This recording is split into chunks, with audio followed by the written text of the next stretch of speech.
I'm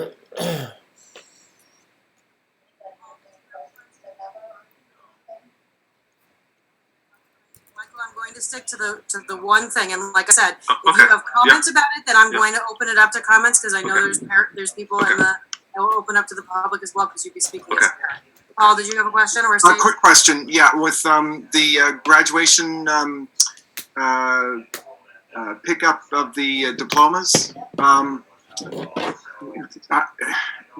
do we know that everyone who will be graduating has access to a car? I don't know if that's a silly question, but we're just, assuming everyone has a car. The high school is actually looking at that and trying to work to make alternate arrangements if students do not have cars. Okay. They can borrow one of mine if they need it. Awesome. Thank you. We actually, believe it or not, have already had a couple of parents volunteer different types of cars and things like that. We just have to make sure we can figure out how to do it in a socially distant way. John? I wanted to comment about the satisfaction on the distance learning survey. And the question part of it is, it looked to me like pretty consistently we had sort of 10 to 25% of students or families who were having some kind of difficulty. And the question is, what are we going to do to try and understand what the nature of those difficulties is and how we might address them? Yeah, either Deb or Don want to jump in, I'm happy to take it too. So, and John, correct me if I'm wrong, but I think the question was dissatisfaction as opposed to difficulty accessing. I mean, we have our survey that we put out to make sure that people had access, and we were supporting that. So I think there might be a little bit of fine tuning in that question, John, rather, just in terms of whether it's difficulty or dissatisfaction. Yeah, John, we also talked about this as a leadership team. Our goal in creating the surveys, I think we were hesitant right now to put out long surveys to families, because I think the more questions we ask, the less likely we are to get responses.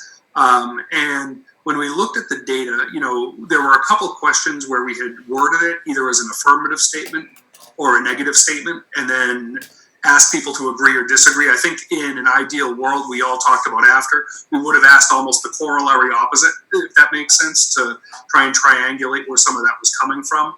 So, when we say, the survey, the distance learning program is manageable for my family, it didn't then ask kind of the opposite, like, is it unmanageable?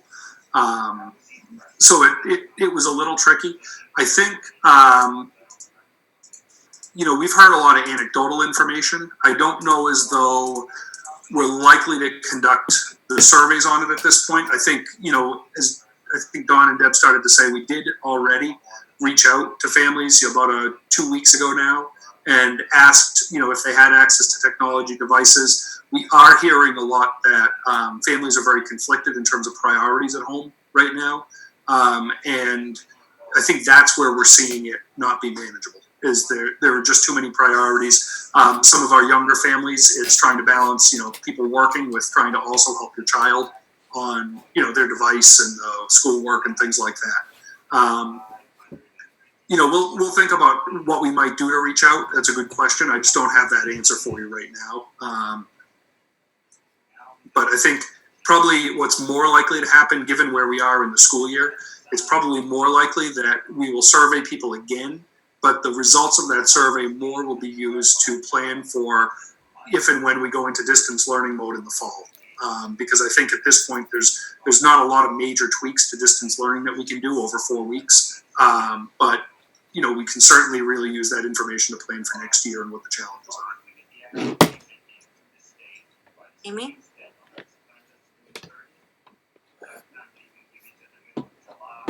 Sorry, I couldn't figure out how to unmute. So thank you for all of this. I appreciate all the work that everybody's doing.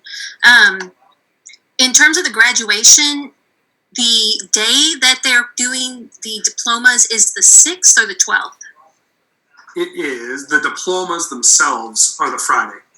Before, the the sixth? actual day that we published graduation. Was I off a day when I did it? It's the 5th. It's the 5th. I had the 5th, right? Yes. Okay. Okay, Yeah, Friday, June 5th. thank you. Adam? Yeah, so I've had a couple of thoughts have come up as people have been talking. There's the discussion around new content, and then also the discussion about checking in with families to either, basically the results around the survey. And I'm curious, now that we're going to be pushing new content out, the stresses and the challenges may be different for families and for students. So my question is, how are we going to sort of check back in with them and get feedback on this next phase of new content delivery? Well, I think, realistically, if we survey people again, we're not probably going to survey them every week. But if we survey them again in 2 weeks, to be honest with you, probably at that point, by the time we could implement results of that, the year would be over. So I think that's probably a structural challenge we have in terms of the calendar. So as I said, I think in all honesty, at this point, we're really relying on our teachers to work directly with their students and families and help modify curriculum, modify content to make sure that students can access it, which is, in all honesty, exactly what we do every day of the school year when kids are with us. I think our teachers are getting better at adjusting to this virtual environment now, where they're feeling more comfortable with modifications and what needs to be done. So I think we're going to be relying heavily on our teachers to be able to do that. Deb, Dawn, would you add anything to that? No, I think that was really well said. Deb and I both spent some time with online with our distance learning planning teams this week at the grade level, and I just continue to be amazed at what the teams are doing. But even just being there for that, I mean, I was only in there for an hour, and with the kindergarten team and their understanding and knowledge of what their students could do, where they thought they could push families a little bit, where they had heard enough about families that that's going to be too much right now. I left that meeting feeling very, very comfortable about the teachers being, very much in touch with kids. So just as an anecdotal piece. Sure. And similarly, the other grade levels, so grades 1, 2, 3, 4, and 5, 6 learning teams, thinking through the same thing. And I think the other piece of guidance that came from the department was also to continue developing the skills that they know are essential. And so that is a huge piece of our work.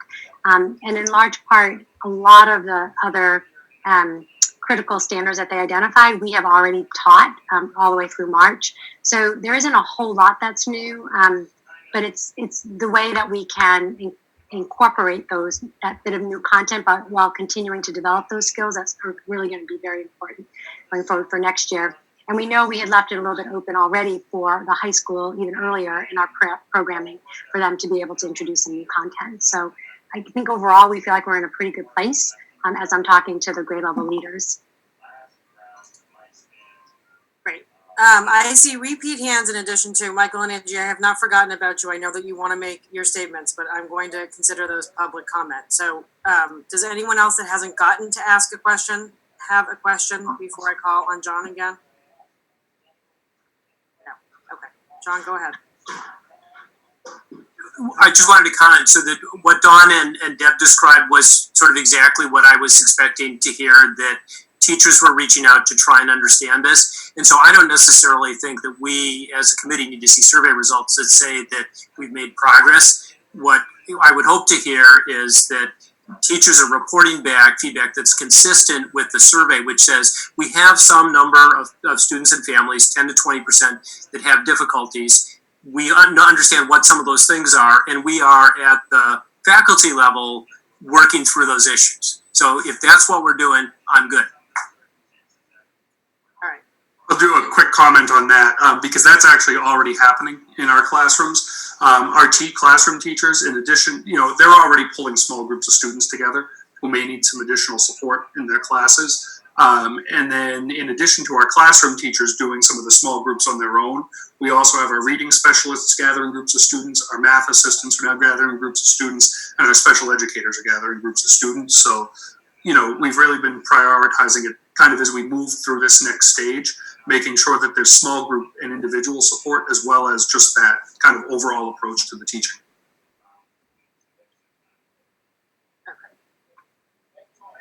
Hall?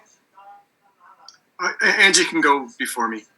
Well, I'm going to have Angie and Michael speak as though they're members of the public because they have comments that are coming from a parental perspective and not a committee perspective. So Okay. So another quick question. John reminded me, but I'm not sure I got the answer I was looking for. Of the 10% that were dissatisfied of the parents, was that because they were dissatisfied because we were going overboard? Or we were not doing enough? Do you get a sense for how what that 10% is commenting on? Deborah, Dawn, do you want to add to that at all? Or, we did not ask a follow-up question to that, just from the sake of time. So it was more, in all honesty, I think we conducted this initial survey as a gut check of where the distance learning program was, with the understanding that then gave us opportunities for what we wanted to follow up on.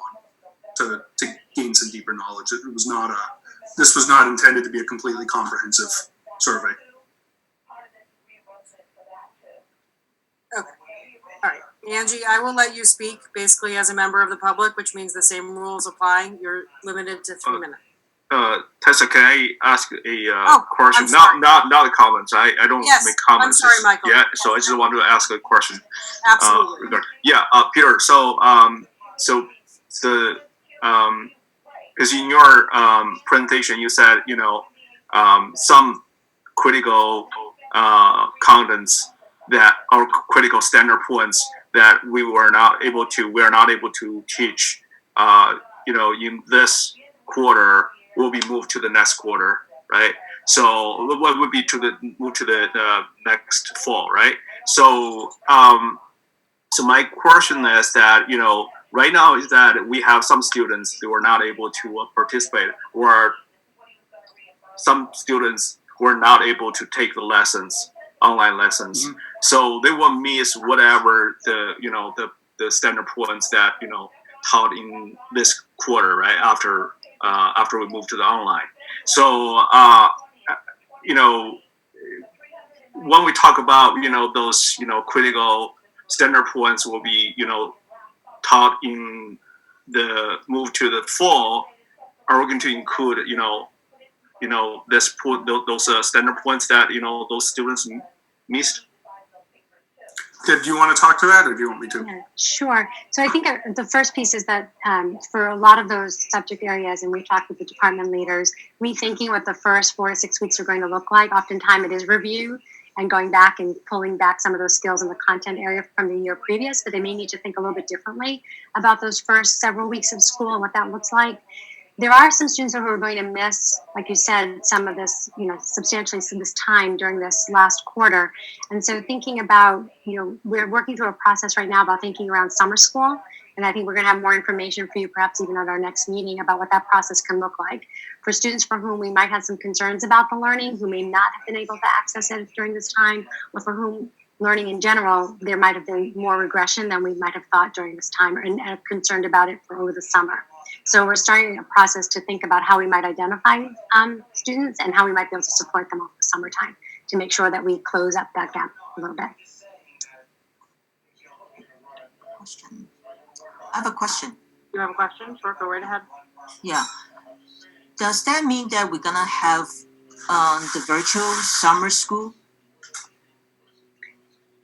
So we're still waiting to just receive guidance, to what we can do over the summer. If we can have face-to-face and limited small numbers of groups of students, of course, that would always be preferable, but we just don't know really what the summer piece is bringing yet. So we're trying to make some contingency plans, A, B, and C all along the way. But we need to wait on that guidance.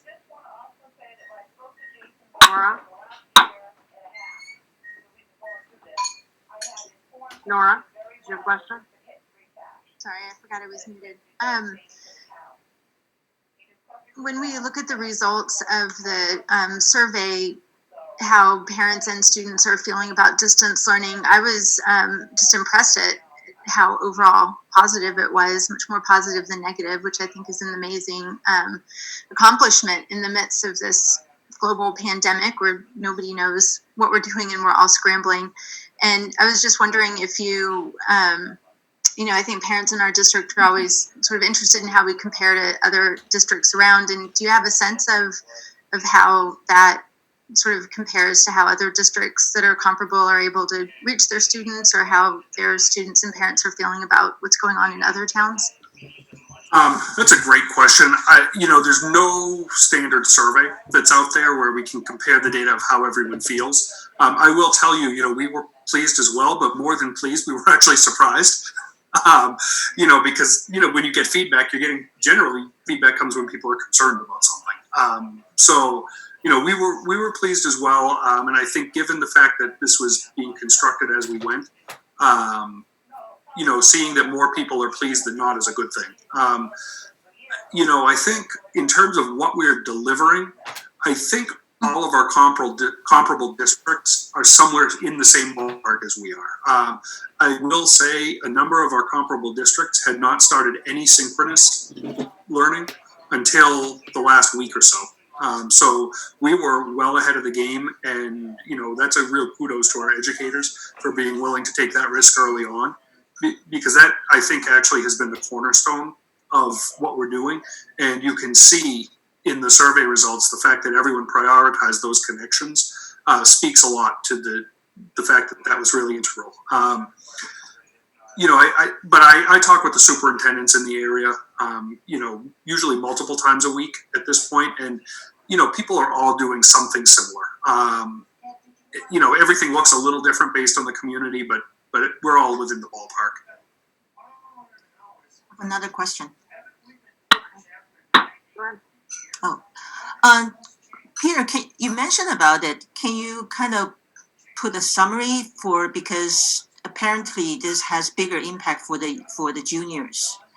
So what will school do differently for the juniors with the change, and in terms of helping them be able to present themselves for the college application? Yeah, no, I think that's a great point. And so, Larry and Todd Chico, who is our director of counseling, have already been reaching out to admissions offices to gather feedback about just what it is they're going to be prioritizing. And they've really talked a lot about looking at alternate means of looking at students other than just their grades. At the very, very high end of that will be teacher recommendations. And so that's one of the things that we want to put this task force together, is to really study all of the different strategies, because I think we're going to know some now, but I think over the next 3 or 4 months, we'll even learn more of strategies. But prioritizing teacher recommendations is one, and Larry and I have already started to try and talk about, some ways that we can make that process more meaningful for students, and also, provide teachers with an opportunity to make sure that they can have the time that they need to write valuable recommendations. I think that's going to be very important. One thing, I've talked to a couple parents about that as well. And one thing I stressed is that, that doesn't mean that every teacher can say that every child they've had is the best student ever that came through Acton Boxborough, because at that point, no recommendations are valid, but making sure that teachers can really speak specifically to the strengths, areas that students can continue to grow, and really give concrete examples of ways that students have excelled in their classes. That's probably the most critical element, is when teachers provide recommendations that are specific and can cite examples of what a student did. Those are the most powerful recommendations. And so, we've already started offering workshops for our teachers in how to do that, but we'll continue to do that, throughout the summer into next fall, and be working with everyone for that. Thank you. Sure. It looks like we are done with questions. So Angie, you've been waiting patiently. If you'd like to make your statement as a member of the public, I will allow you to do that. Michael, are you still raising your hand? No. Go ahead, Angie, and then it looks like we have one audience member who would like to make a statement. Thank you. So I really want to appreciate, because I know it is not an easy decision, especially during all this chaos situation, and especially with the result that it is pretty even, I would say, from the parent and student. And by making any decision, then will definitely disappoint the other side. So I'm kind of want to speak up for the disappointed side, which because I think one of the biggest concern from the parents is we want to recognize the students' effort. They're putting efforts in the third term, and that's being overlooked. So the reason, I think one of the main reasons that we are not looking at the third grade, the term 3 grade, which is from the equity perspective, which I totally understand. But because some courses they're not even be able to finish, or some courses they only have a little bit. But if we're looking at it from the equity perspective, if we are only looking at the term 1 and term 3, and some students they didn't do well in term 1, term 2, they want to make it up in term 3. They put extra effort in term 3, but those are not recognized, and which is a big disappointment for some of the students. So I got an input from the parent today, and instead of it's not overrule the decision, but is when we calculate the grade, and we can, if the student choose, then we can consider to calculate the grade for the year in exactly the same way as we now are doing, but we calculate for the entire time, which include from the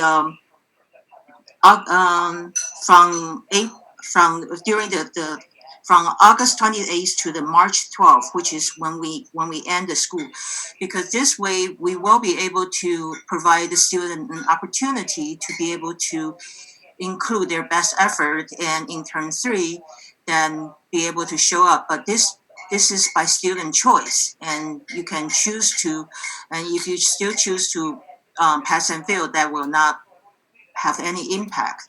I think this is a win-win situation, because in the result, we will satisfy the 54% of the parents who choose the option 2, which parents are our voters. But we are at the same time, we will satisfy the 52% of our students who choose to pass on no records. So this is the comments, because it is kind of disappointing for many parents that to see I understand why the decision is made, but I want to express the disappointment for the other side parents. Thank you. All right, Angie, that's 3 minutes. Michael, did you have a statement as a parent? Yes, I do. Okay, go ahead. All right. So, as a parent, I'm very disappointed with this decision. The survey data shows a clear split, and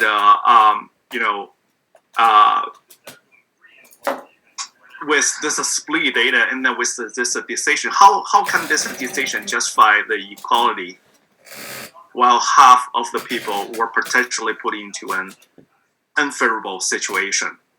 Especially if we look at the parents' data, survey data, right? The parents are the taxpayers who fund our budget every single year. They are also their voters, right? If we look at their data, survey data, so that survey data show that majority of the parents and are favorable the option 2, which is giving the students an option to choose a grade or a pass or fail. So so that's that means that we are not really I would say the school district is not really taking the parents openings into the consideration when making this decision. So I urge the school district to listen more to our taxpayers, our parents, and the voters. So and the second, and regarding the year-end GPA calculation, I would urge the school district to do some more research analysis and on the possible methods to calculate, instead of just saying doing half 50% of the term 1, 50% of term 2. So think of the term 3. So some work, a lot of work, 2/3 of the work have been done. So if we just ignore those work, is it fair for the students? So I would urge, the school district to, do some research on the, year-end GPA calculation, and then make the decision. Thank you. Thank you, Michael. All right. Here, it looks like one of our attendees has their hand raised. Yep. All right.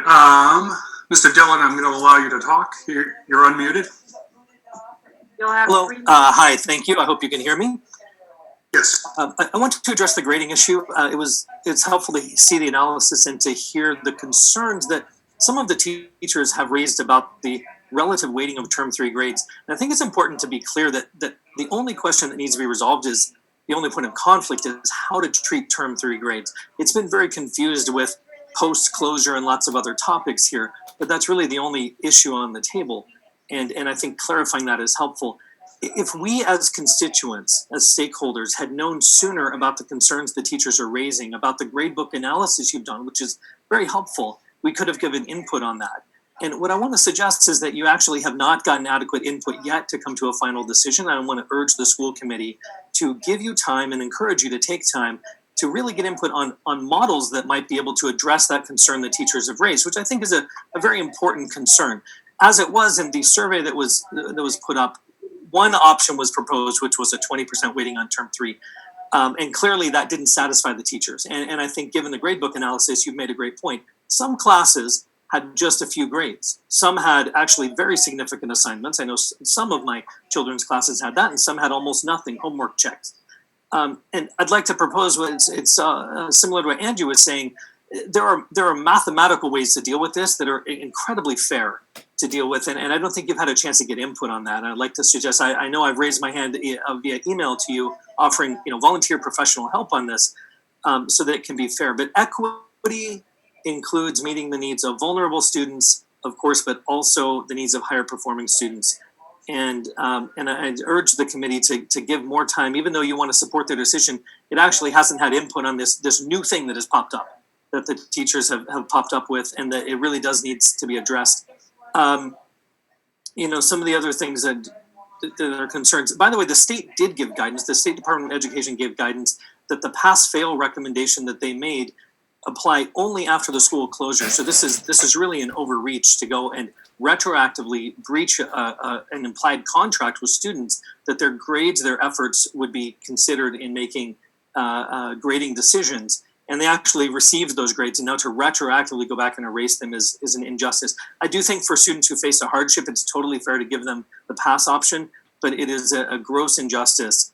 And I encourage you to revisit this and just calculate a straight average of points earned over points total for the whole year. And that will very elegantly weight the amount of things assigned in term 3 by class. And if it was just homework checks, it'll hardly count. And if it was major assignments, those students get credit for their work. All right. Thank you, Mr. Dillon. Okay. It appears as though we are ready to move on from. Yeah, and Tessa, if you don't mind, I know Angie raised that as a point, as did Mr. Dillon.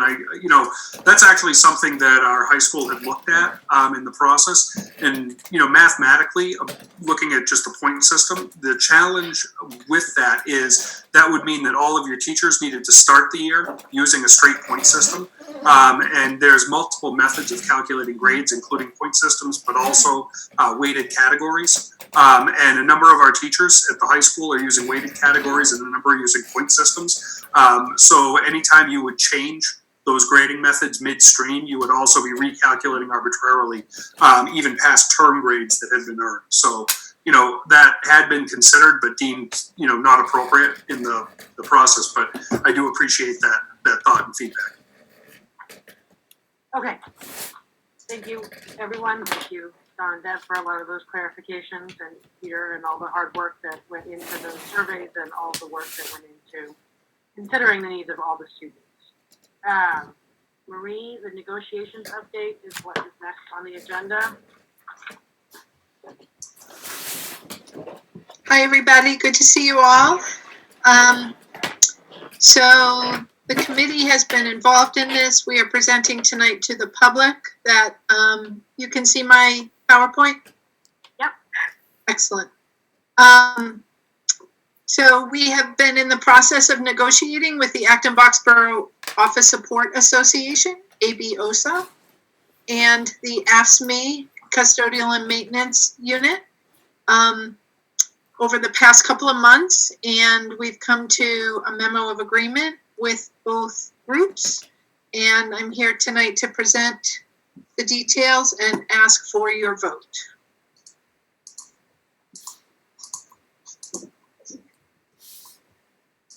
All right, I am.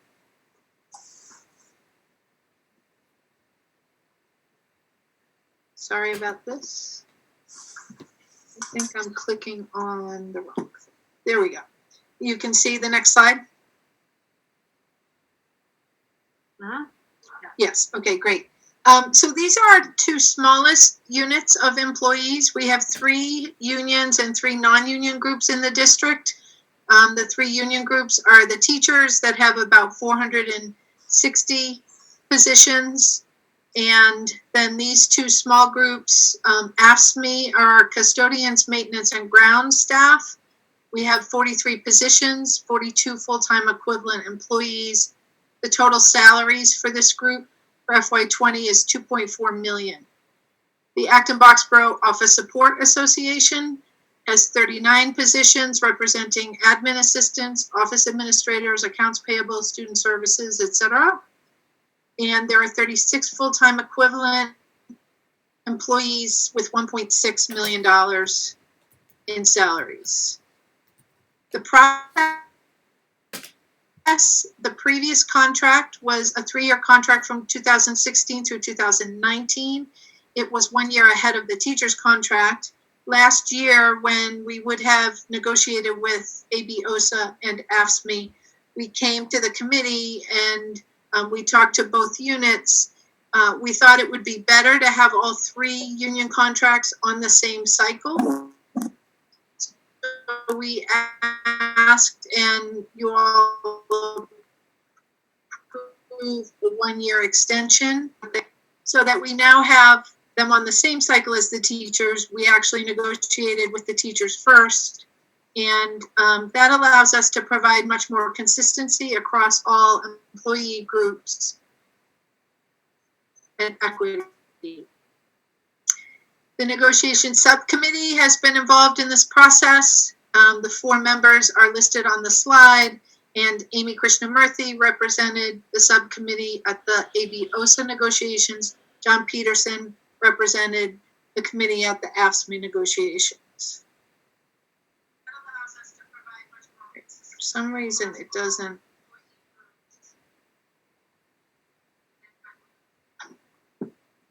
It's not paging down. Okay. So both of these contracts have the same cost of living that the teacher's contract agreed to. So 1.5% in this first year, 2.5% in year 2 and year 3. The relative dollar amount is listed on the slide, and everybody agreed that the first year they would take a lower increase because we know that the communities have been so generous relative to the building projects, and we wanted to do what we could to keep costs low. Both of these contracts have 6 steps, the steps being credit for years of service. In these contracts, they're labeled A through F, and both groups, and that compares, those 6 steps compare to 12 steps on the teacher's contract, plus the teachers have Supermax after step 12. So these 2 groups are getting 1 new step. It's going to be called step G. We're going to phase it in over 2 years with going from step F to step G is a 2% increase in FY21 and a 2% increase in FY22.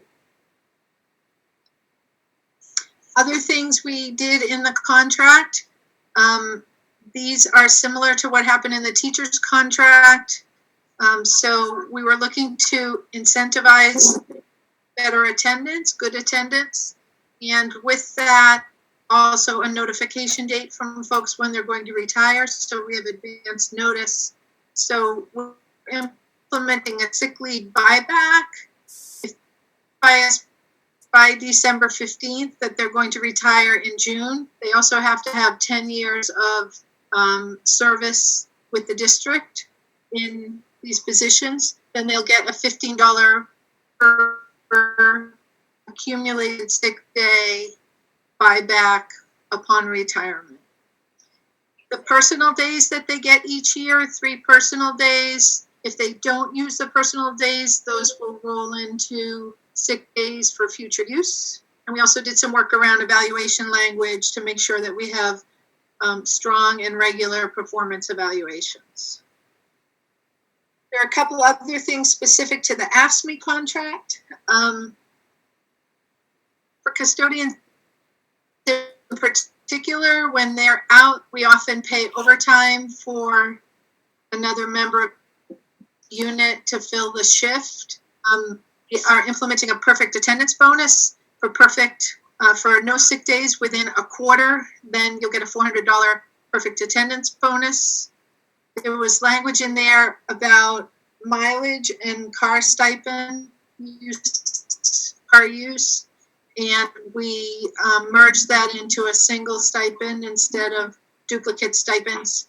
And there was language about overtime, about when we can use outside subs instead of using overtime members.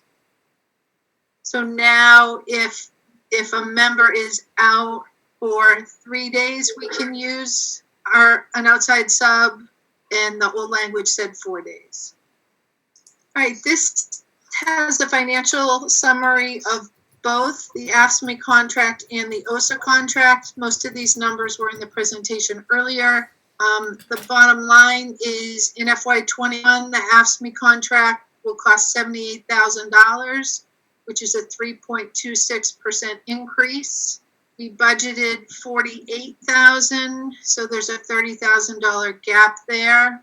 1% on this contract is roughly $24,000, just to kind of keep that in perspective. The budget gaps are, we can fit this within our existing budget because we've had some change in personnel and some lower cost employees have been hired. The FY22 increase is a bit higher at 4.12%, and then it comes back down to 2.6% in FY23.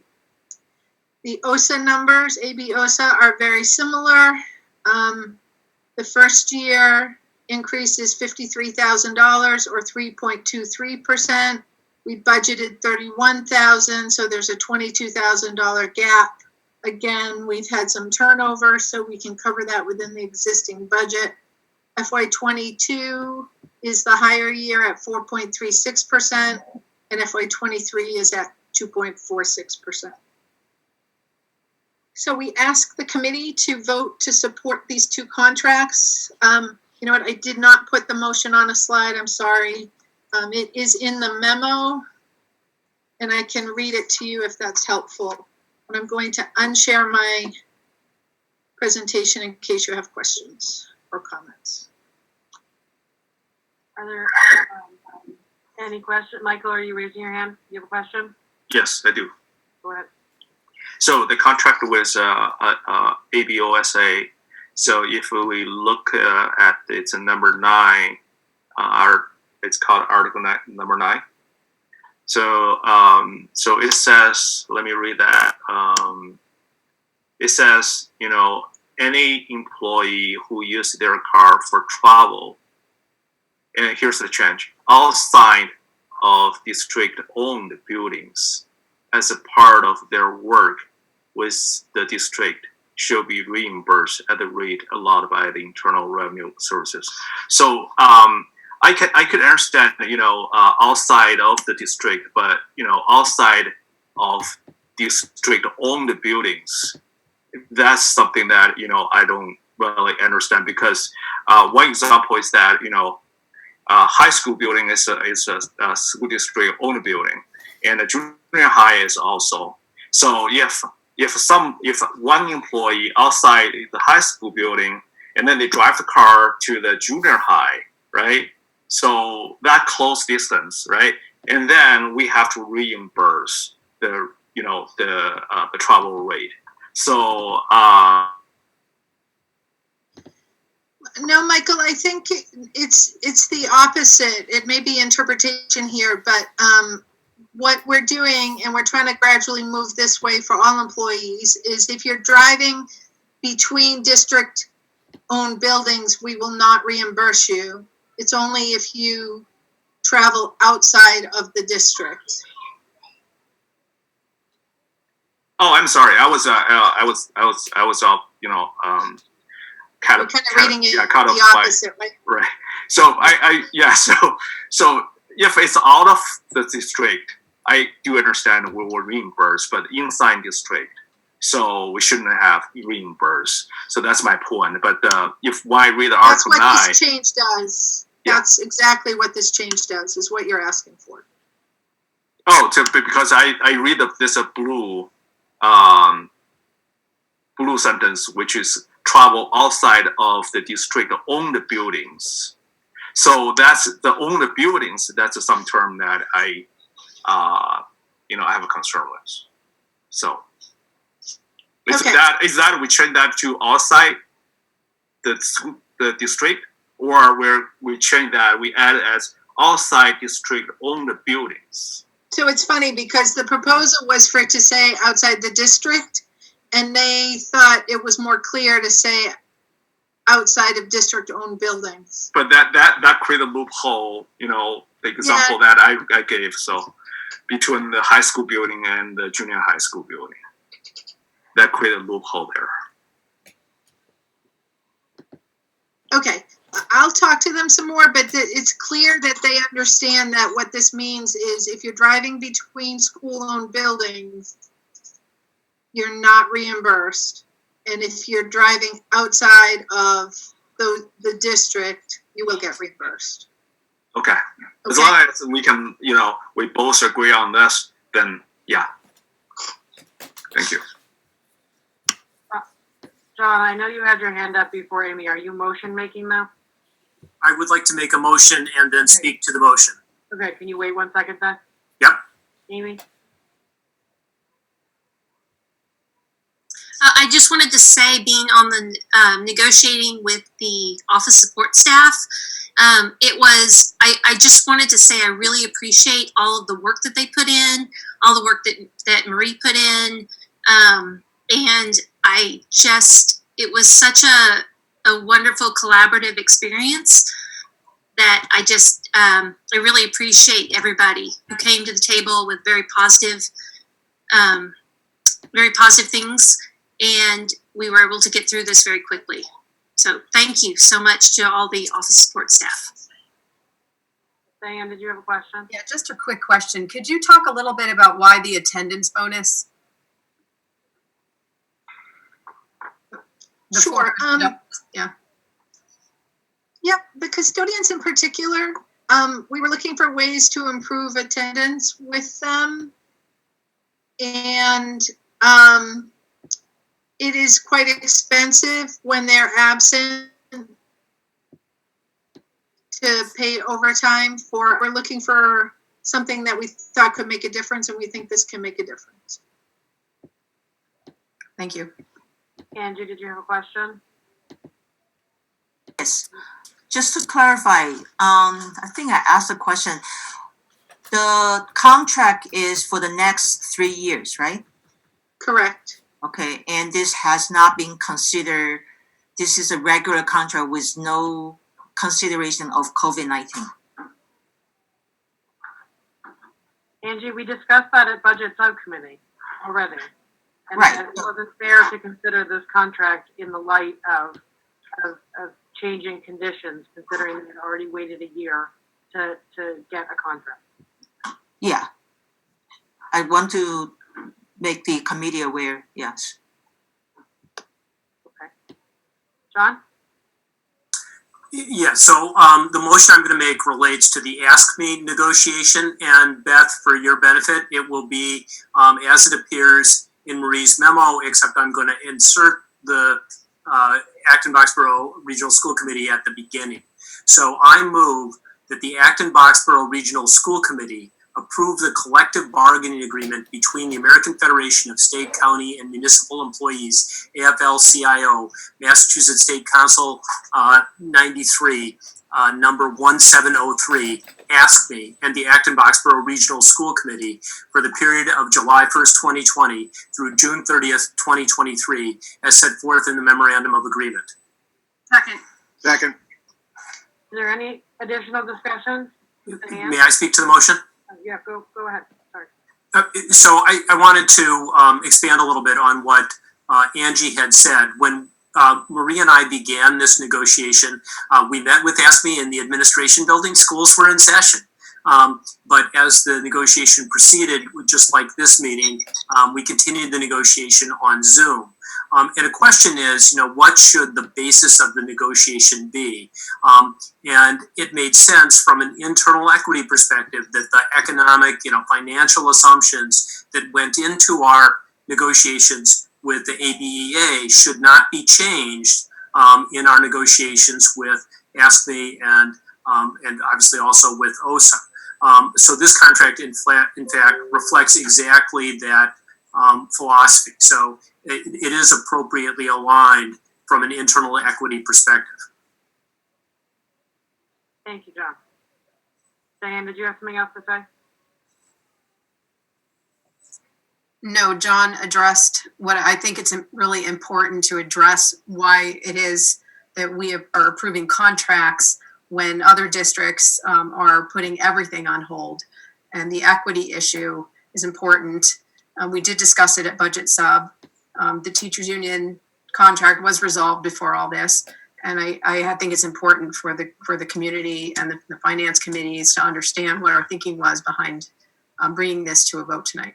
Thank you, John. All right, so we will do a roll call vote. John? Yes. Amy? Yes. Hold on, my screen is all crazy. Not everyone's in the wrong places. Adam? Yes. Nora? Yes. Paul? Yes. Maya? Yes. Michael? Yes. Everyone's moving. Ginny? Yes. Angie? Yes. Diane? Yes. Nora?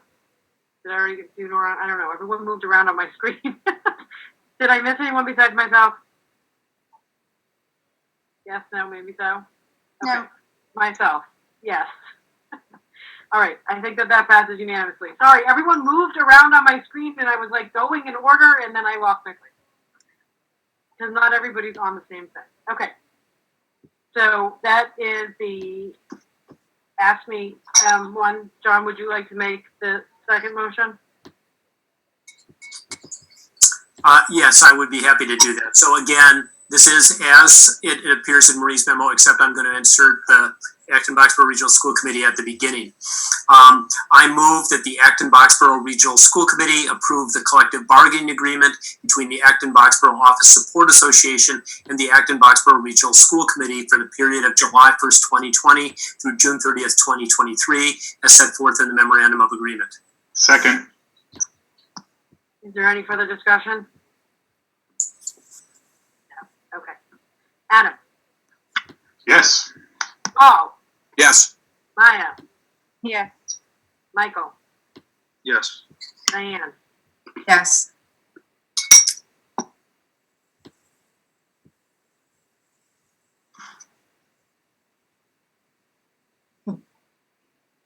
Angie, do you want to vote? No, I didn't hear my name. Yeah. I just said it 3 times. Sorry. Okay. Yeah. I didn't hear you either. Okay. Ginny? Yes. Amy? Yes. Nora? Yes. Don? Yes. And myself. Yes. Did I miss anybody?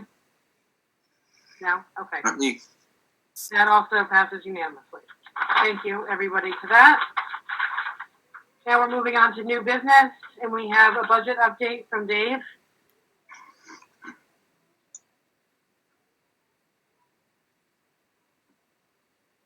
There's on mute. Marie and I discussed that she would have the presentation on slides, and here it comes. Thank you, Marie. Can switch, yep. Last meeting, we reviewed preliminary numbers for the third quarter and walked through in some more detail that I'm going to do tonight. This presentation is just for the highlights of where we are now. So very quickly about revenues, we probably will end up with a small positive revenue variance. As I said at last night's meeting, probably between $100,000 and $200,000. It depends on if the transportation aid comes in as expected. We don't expect any cuts. There may not be the typical bump that happens in the June timeframe this year, so that could be on the line. Most importantly, though, we don't expect any state aid cuts during FY20, and I think I've said that a number of times in the last few weeks. That's all the guidance that we've been getting from DESE and others. You can go to the next slide, please. Thank you. This slide summarizes the the budget snapshot that you got, an Excel document that was in your materials. I reviewed that in detail with the budget subcommittee. You can see the revised projection is coming in around $300,000 to the good, about a $900,000 swing from what I presented in the second quarter. There are still some things in the air, special ed tuitions and instructional expenses. There are still some potential savings there, which we'll continue to update you on as we proceed. Next slide. So where that means for E&D for at the end of this year. Next slide, Marie, please. Thank you. There's our certified balance coming into the year. We've budgeted, the budget that was approved by the school committee uses $1,145,000. If we have projected turnbacks of $500,000, we would be left with about $3 million in E&D to start FY21.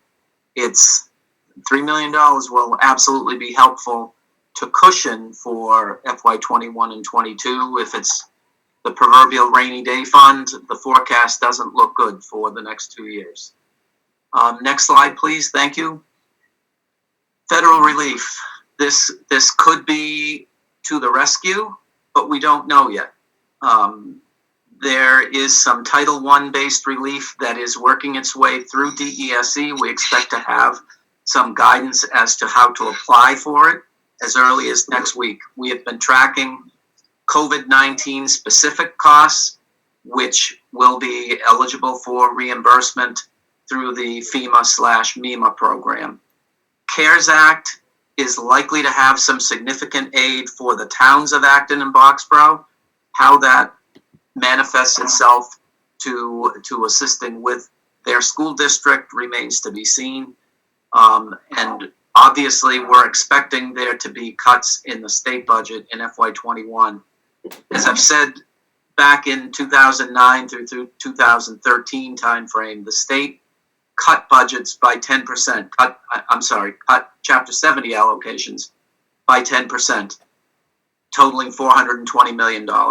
Over the next 3 years, through several grant programs, 380 million of that was made up. And in the case of Acton Boxborough, you weren't fully regionalized, so there were 3 districts then.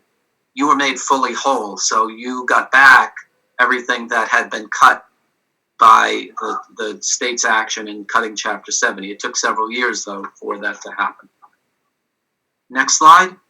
As far as the budget process, I gave you a 5-page summary of guidance from DESE regarding the 112 budget process for regions.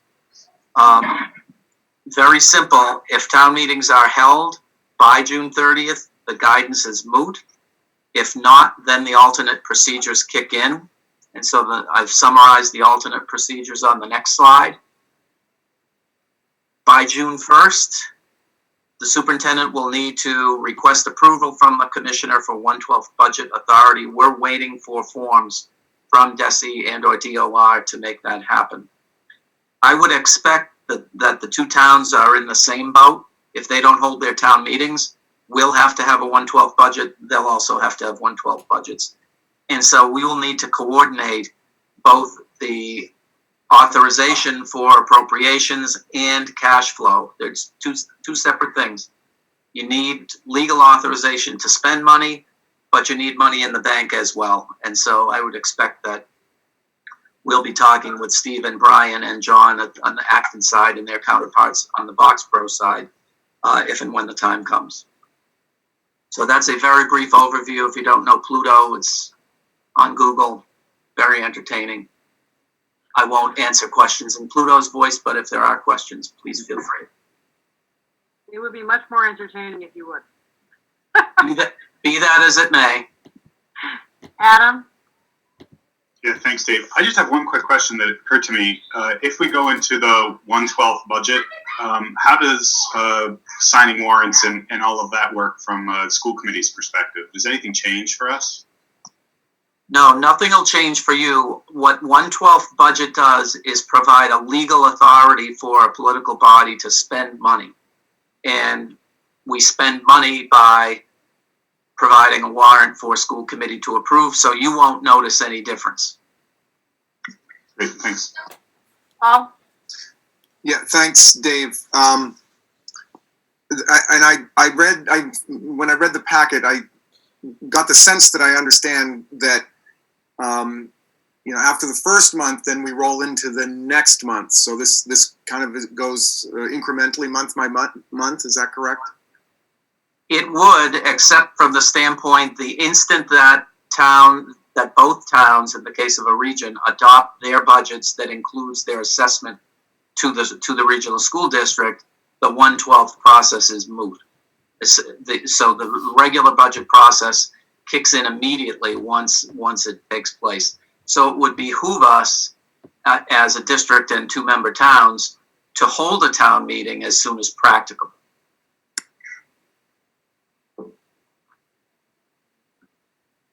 John?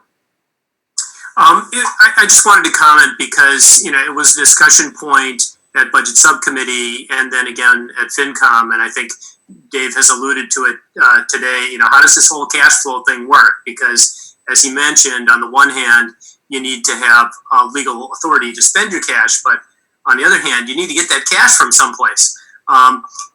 This is again front-running a little bit what Diana's probably going to talk about later, but at FinCom last night, the Acton revenues so far holding up pretty well. So from the standpoint of tax revenues coming in for the current period, the town is in good shape. The way the 1/12 budget will work for the schools is that because many of our employees are on 10-month contracts, and because those 10-month contracts don't start on July 1st, instead they start, around September 1st, the consequence of that is that our cash flow need in those first 2 months of the year, is relatively low. So, as long as we get an approved budget, in my view, and Dave probably has a more granular view, sometime in September, we'll probably be okay. That's true, John. Generally, our budget is dominated by teacher salaries, which kick in September. So the teachers who are paid over the summer, that's FY20 funds. But the kicker is that we have a debt payment due in July and a Middlesex County retirement payment in July. And it's my understanding that both of those things are going to be factored into the 1/12 budget calculation in some manner. We don't have to get into the weeds because I don't have the roadmap for it yet. But those things are out there and should be considered when our cash flow is evaluated and our 1/12 authority is granted. Okay. Thank you, Dave. Marie, are you presenting that? Yep, Tess, I have 2 more slides. Okay, sorry. Oh, yeah. No, exactly, about the revolving accounts and refunds. So in your packet addendum, you had spreadsheets related to the athletic revolving, the preschool revolving, and the all-day kindergarten revolving. following that included revenues, expenses, and fund balance. I just put the fund balance on this slide. As you know, all of these areas are places where the revenues stopped on March 12th, and in some cases expenses continued. So there has been a negative impact. The projections are on this slide. For the pre-K and the all-day kindergarten programs, we are asking you to take a vote tonight. You've been talking about this the last couple of meetings. We're asking you to take a vote to refund any tuitions that have been paid for April, May, and June. We already did refund one of those months. And I have the motion on the next page. There was a motion in the memo. I got feedback from John and Adam about rewording the motion. So I tried to take that into account, and we can make changes here if you still want to. So we're asking the committee tonight to vote to refund the tuition for the 2 remaining months for the all-day K program and the preschool program, and also to prorate the high school parking fee. So for the high school students who paid for an annual parking fee, we're going to prorate that and reimburse them $60. And when this went through the budget subcommittee, the suggestion was that we do it in such a way that we offer the refund to families and give them the option to not accept the refund and donate that back to the revolving account, given what has kind of happened with expenses in those accounts. Adam? Yeah, thanks, Maria. I do want to speak just briefly to that idea of the expenses, because we spoke about this a bit in budget subcommittee as well. You know, there are clearly families who have had to find other sources of childcare, and they're going to need these funds back. But there are equally maybe some families who would be happy to donate those funds back to the respective accounts so that we can continue to provide this beneficial service to all of our students. So, you know, we went back and forth on this, and clearly we're still paying preschool teachers, we're still paying kindergarten teachers for a full year's worth of work. And so the suggestion that I had was that we just give those families the option. If they so choose to not take the refund, that's absolutely fine. And of course, by default, they should be given their refunds. Paul? I'll make the motion unless what Adam just said causes us to change the wording.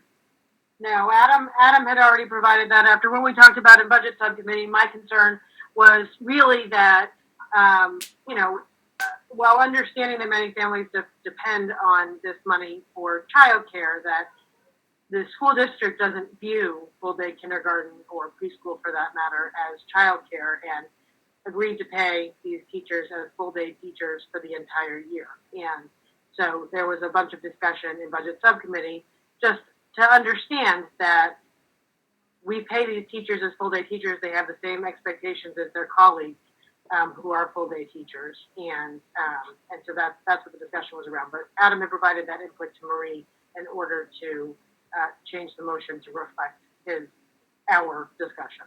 So if you'd like to make the motion, that's fine. Sure. I move that the Acton Boxborough Regional School Committee waives the tuition for the months April, May, and June for the Acton Boxborough Regional School District all-day kindergarten program and the Carol Hebner early childhood program, and to prorate the high school parking fee. Additionally, the Acton Boxborough Regional School District is instructed to process refunds of any funds paid above these amounts after the option is provided to donate the funds to the associated revolving accounts, with the understanding that the expenses related to the programs are still incurred. Second.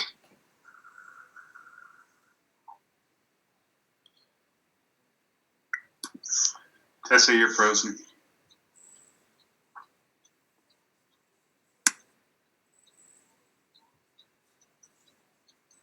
I cannot hear anything. Yeah, Tessa seems frozen.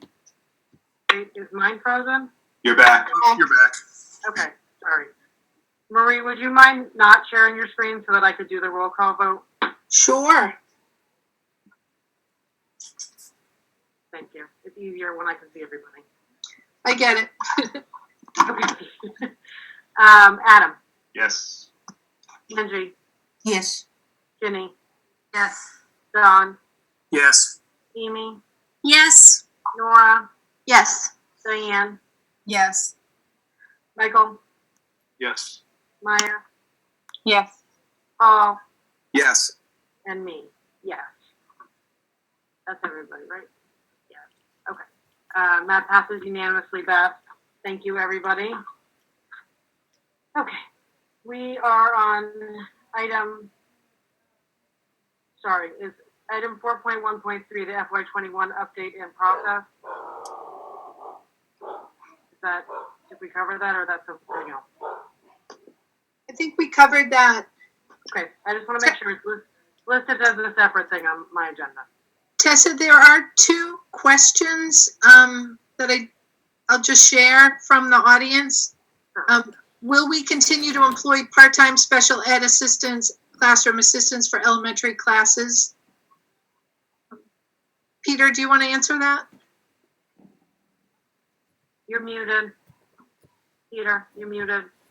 Yeah, we are continuing to employ all of our part-time and full-time assistants. We have given alternative work assignments, and in all honesty, our assistants are jumping into classes now with our teachers, working with students individually, small groups, whole class.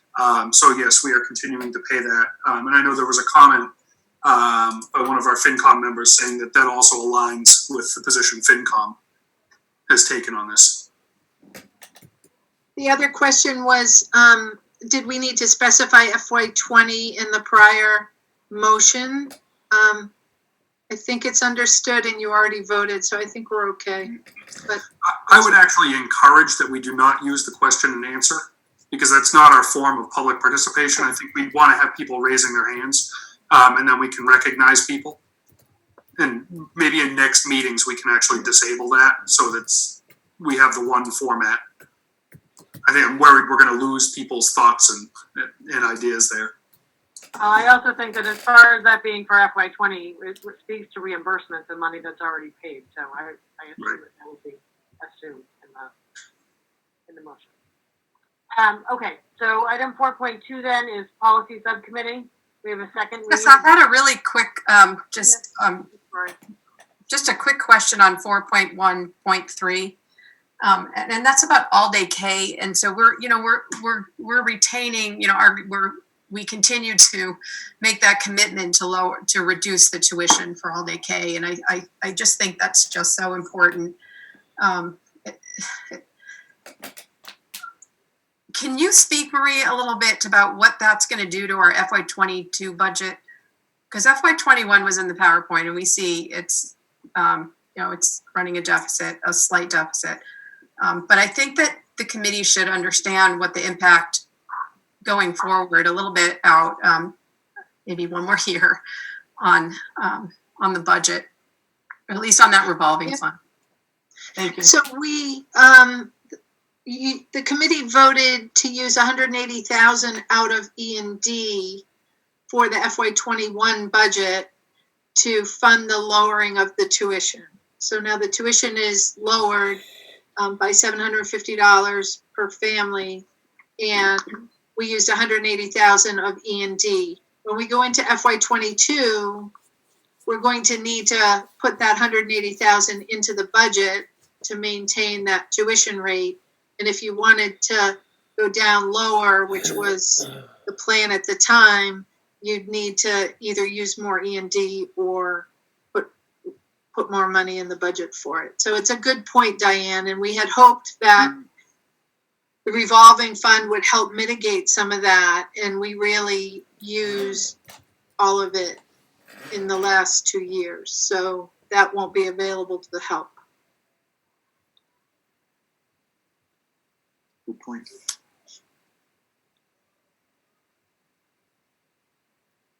done now? Yeah. Or did Yeah, you I want to think respond? so. I just, just, I guess let that sink in.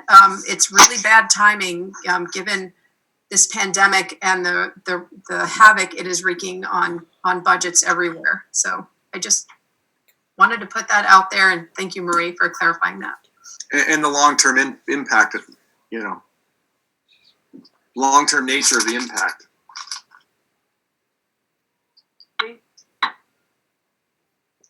Excuse me? Okay. Yep. So this is what we're gonna do now, and if there's any change, that's another vote next year, right? Yes, 100%. So we will watch the money next year. What we have for the fund balance is an estimate at this point based on estimated students. And we will bring it back to you next year, and next year you'll decide what to do for FY22. Okay, thank you. Okay. All right. Item 4.2 is policy subcommittee. We have a second read and vote on the graduation requirements policy revision we discussed at our last meeting. Amy, did you receive any input since then? I did not. I do want to just turn it over to Deb so she can speak to it. Sure. Yeah, sure. So again, the proposal, as we shared it last time we met, is to modify the graduation requirements. The changes are to increase math and science from 2 years to 3 years and establish a world language requirement. The changes would take effect with the class of 2025. So those are our current 7th graders. And I guess we're here to answer any other questions you might have. Is there any more discussion or questions? Otherwise, I will entertain a motion.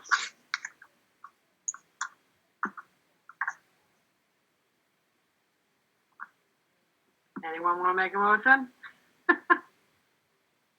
I don't see any questions. Adam, are you raising a hand? Yes. Raise your hand. I move to, I guess the problem, I'm not making a motion because I have no language here. It tells me what to say anymore. I move to accept the policy IKF as amended and provided in our packet. Is there a second? Second. Okay, is there any discussion? Diane, you have your hand raised. Yes, I would like to propose a friendly amendment to this policy.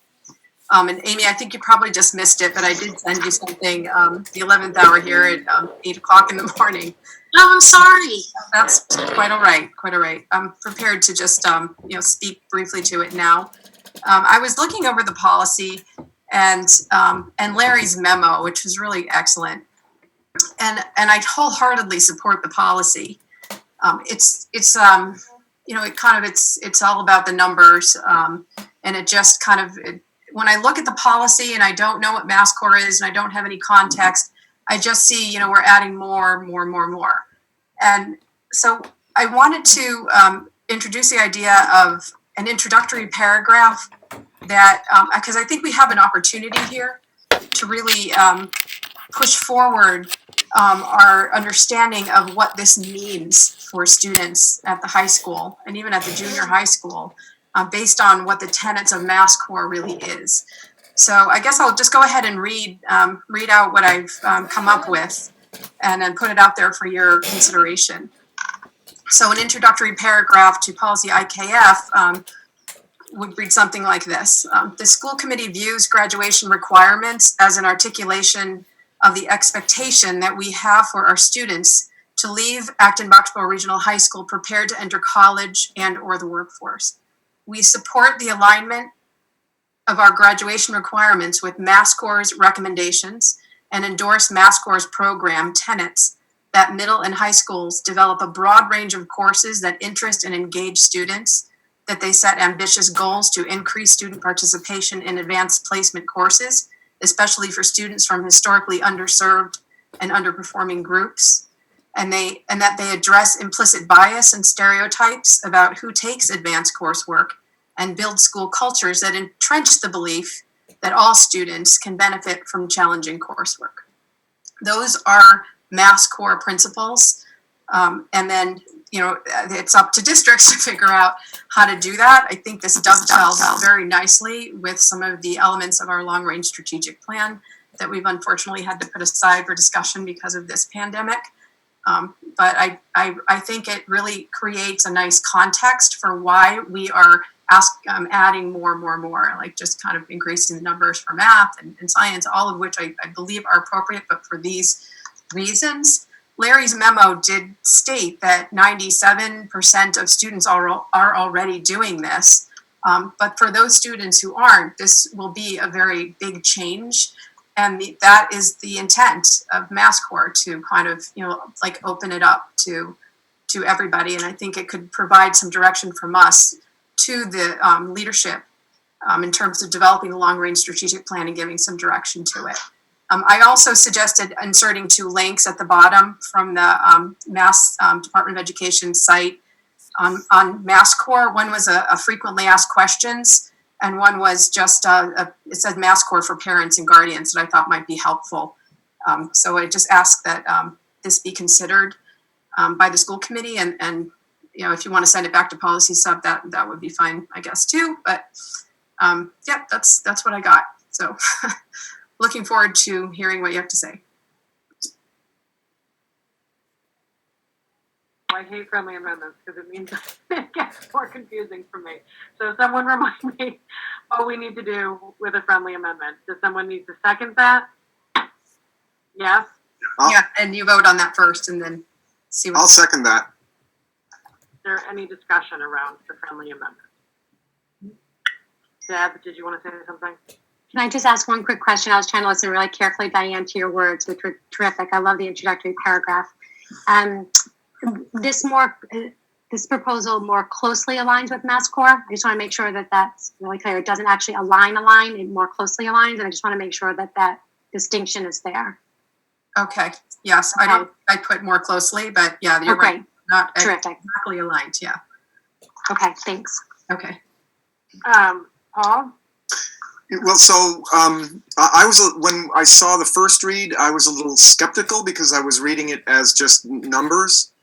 And we had just adopted the criteria or the requirements just a few years ago. So I was thinking this wouldn't have been one of the policies that I would say that we needed to update. But after going to the MassCore and taking a look, and I'm glad that Diane brought this up as introducing a paragraph to provide the context.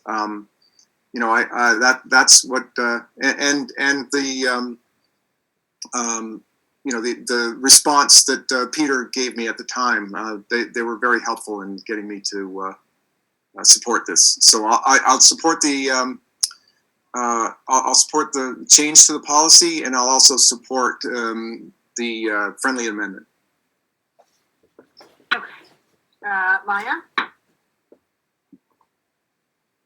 Is there any way to see the friendly amendment in writing? I'm sorry, it's hard for me to accept it just listening to it once. Diane, do you want to share your screen with the friendly amendment?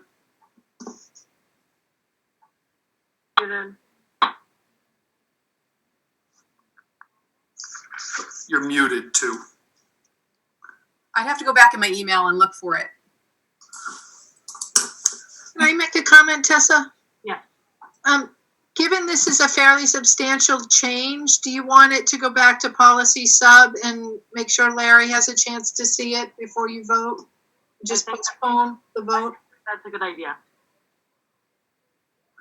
It's a big change to have to go. I mean, it sounds great, Diane. I just think you want to let the policy sub just look at it and make sure Larry sees it before it gets voted. Okay, I'm happy to send it along. I'll change some of the wording so that it includes the more closely aligned information clause. Okay. Thank you. There.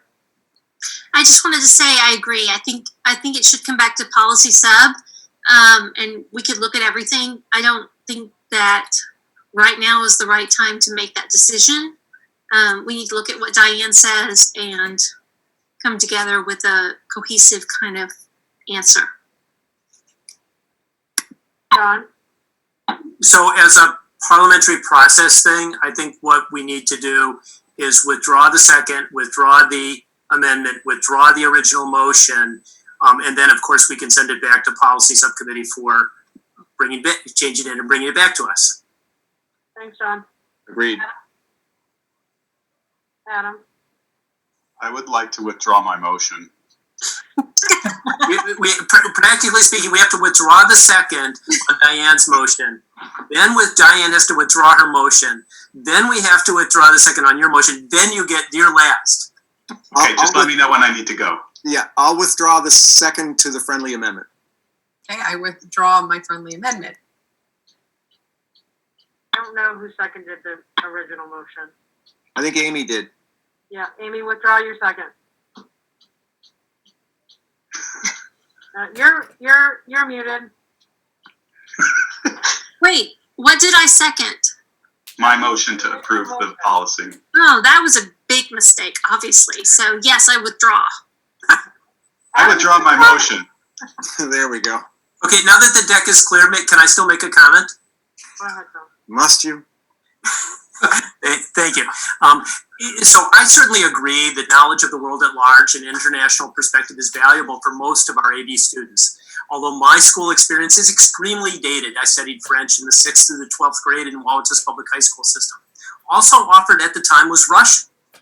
When my children were at AB, I encouraged them to take Spanish as a language they were most likely to encounter and use during their lives. Neither one took my advice. We can require students to study a language. We cannot require them to be interested in foreign countries or culture, just like we can't require them to be curious. In most cases, we cannot know which language culture will actually play a significant role in their futures. The challenge for families in the schools is to present the opportunity to acquire global knowledge as worthy of their time and effort. Engaged learning. I don't think there is any magic method which assures student engagement. I believe that as I exemplify an interest in the larger world and I convey the utility of this knowledge to my children, it tends to nudge them in that direction. The efforts of the community at large through the Festival of India, the Acton Chinese Language School, the various AB school activities related to culture, and the simple presence of people from all over the world in our community all factor into creating an environment where diversity is embraced and students value the world outside the United States. If students aren't interested in or don't value global perspective, I don't think that establishing a requirement will move them too far in that direction. John, that was not a comment. That was like a pre-recorded statement. Okay. Me. Okay. Item 4.3 is update on the financial position of the EdCo Collaborative. Peter. All right, I'm unmuted. So, as you know from my last update, EdCo had some pretty serious financial concerns. We had a board of directors meeting where the board of directors voted to approve essentially paying or increasing each district's assessment to be able to pay off the FY20 deficit. This, combined with an opportunity to prepay our assessments for FY21, which we are allowed to do, actually has the opportunity to be able to provide the cash flow that EdCo needs to be able to get through the summer and receive the grants that it is entitled to come fall. I think as we have discussed this as a board of directors, we see a value in the EdCo Collaborative in terms of what it offers for professional development, but also what it offers for students with disabilities. And, we do think at this time that it's important to try and preserve that. The town of Lexington has notified EdCo that it intends to leave the collaborative. That is more than a one-year process. The next step in that process is the EdCo Board of Directors will have to convene and vote to approve that request. And that also involves a negotiation around the liabilities that Lexington will continue to need to share in order to leave the collaborative. So basically, if a town votes to leave the collaborative, that has to be initiated by the school committee.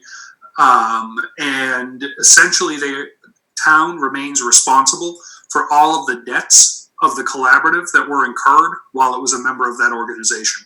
So simply by one community voting to leave the collaborative, it does not mean that all of the debts of the collaborative then transfer to the rest of the member towns without, any process. So, we're in the process of looking at that. That is not resolved at this point.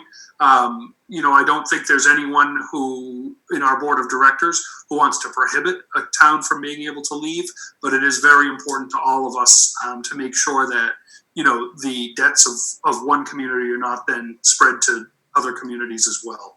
I have been in contact with our attorneys to make sure that our district remains protected through the process. We will continue to follow that. But I wanted to give you the update that we will be we will be paying an additional assessment of about $20,500 for FY20, which is our portion of the deficit. That is a not to exceed amount. So if the deficit does come in lower as we get closer to the end of the year, that number will go down, but it cannot go up. And that's where we stand as of right now. It is an ongoing process with EDCO. We also saw a preliminary budget proposed from the executive director. This budget takes a very, very conservative approach to any potential new growth in revenues. I think our board is satisfied that the projections are more in line with actual reality now, which was a concern in the past. And, we're looking forward to seeing some revised budgets to really get that gap between revenues and expenses to zero. So that's kind of the status that we're at and where we're working on with that collaborative. Diane? Do we know why Lexington wants to leave? I think there's some element that they're not taking advantage of all of the services that the collaborative has to offer. I think they feel they can do it on their own. I think, aside from that, no, I'm not completely sure why they have decided they want to leave. Angie? Can you remind me what change have EDCO made to improve their financial situation? They took very, very drastic mid-year measures that included a number of staff layoffs. They have reduced all employees to 0.4 right now during the closure. That allows them to continue to provide all of the educational services to students in the collaborative. But it essentially shares costs. So there's a portion of costs being paid by unemployment right now and a portion of costs being paid by the collaborative to try and keep as many people whole as possible. They're also looking at program realignment as they head into next year. They've also been very aggressive in recruitment for their special education programs. They actually have quite a few students who were actually ready to begin at EDCO right before the closure. And the closure put a lot of that on hold. And that was actually one of the reasons why, the collaborative's financial position went from poor to dire. Thank you. Sure. Okay. Dave, I don't know if you have anything else to add on EDCO. I'll open that up. If you have a couple comments or any other thoughts that are your own. No, Peter has let me join him at a couple of the public meetings of EDCO, and I mean he's summarized it, and this is probably the best. This is a better outcome than has been talked about over the last few weeks. All right. I think we're ready to move on. Ongoing business. So we have some minutes to approve. There was draft minutes from our last two meetings. I know that a change came in on page 3 in the 5th paragraph under policy subcommittee. Just a small change in that paragraph. Lesser was spelled incorrectly, I think. And then the last sentence, after hearing this explanation, it did say the member's concern was addressed, changed it to the member indicated that he was listening. That's the only amendment that I received or we received prior to the meeting. So if everyone's had a chance to look and doesn't have any additional changes, I'll entertain a motion for that. I'll move to approve with, as amended. Second.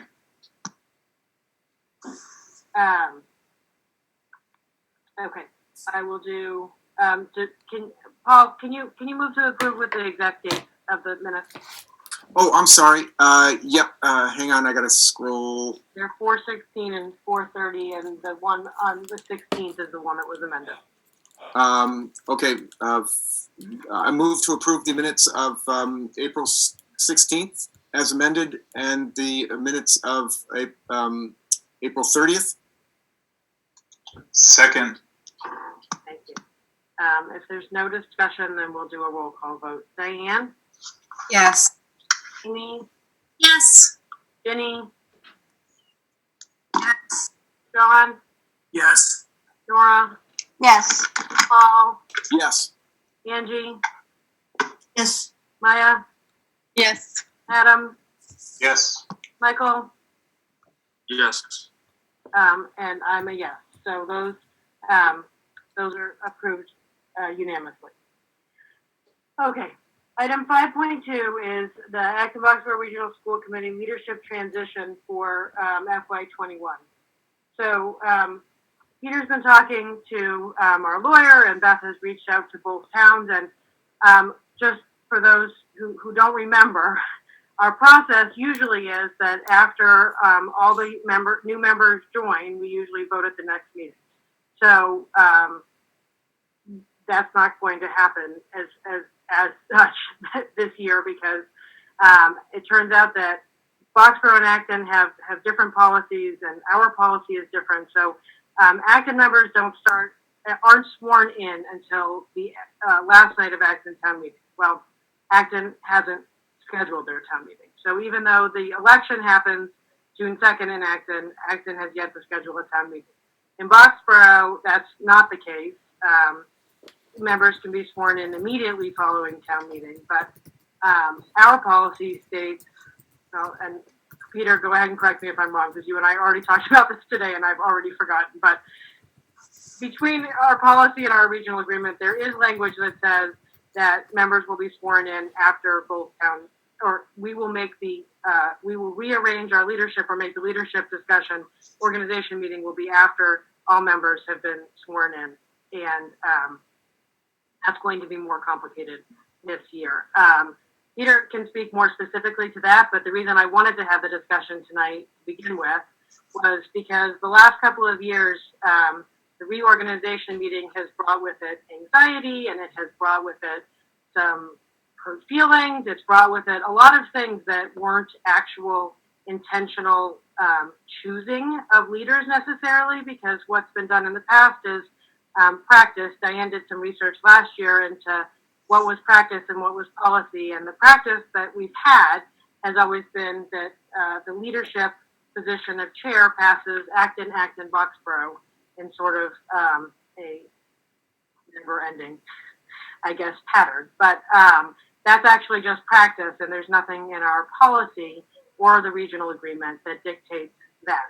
And the reason I bring it up is because I do think that, and I've talked about this with some members just casually, the leadership position brings with it a lot of responsibility. And I think as a committee, we should really think about what we want our leader to do, what we want our leader to be like, how we want our leader to lead the committee, and that we should be truly intentional about choosing a leader. And this practice of just picking based on town affiliation, and I think in some cases seniority, has just sort of taken away our voices a little bit. And what I wanted to bring back to the committee this year as part of a discussion possibly was whether or not we wanted to continue that practice, or if we wanted to look at it a different way.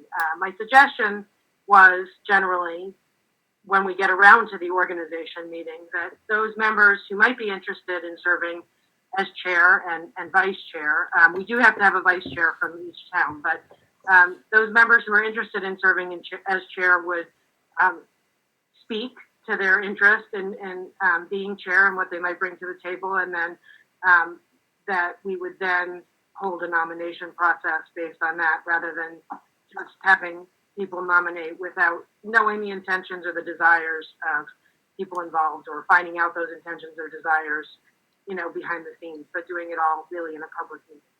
So that's what I wanted to bring to you for discussion tonight, since we can't really make a decision about how we're going to reorganize yet. I don't know, Peter, if now is the time that you want to clarify what Colby has said and what we do need to do tonight, and then we can have discussion around it generally.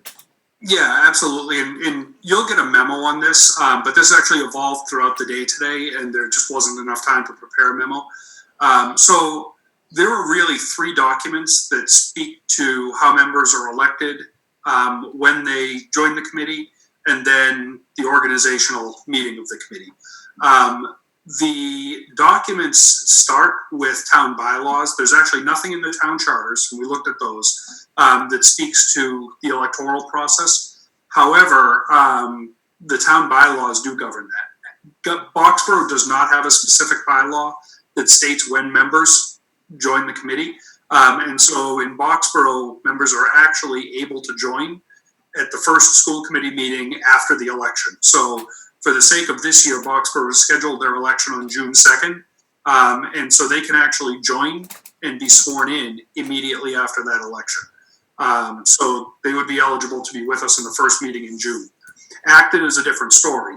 Acton has a bylaw which states that town officers begin their term after the adjournment of the annual town meeting for that year.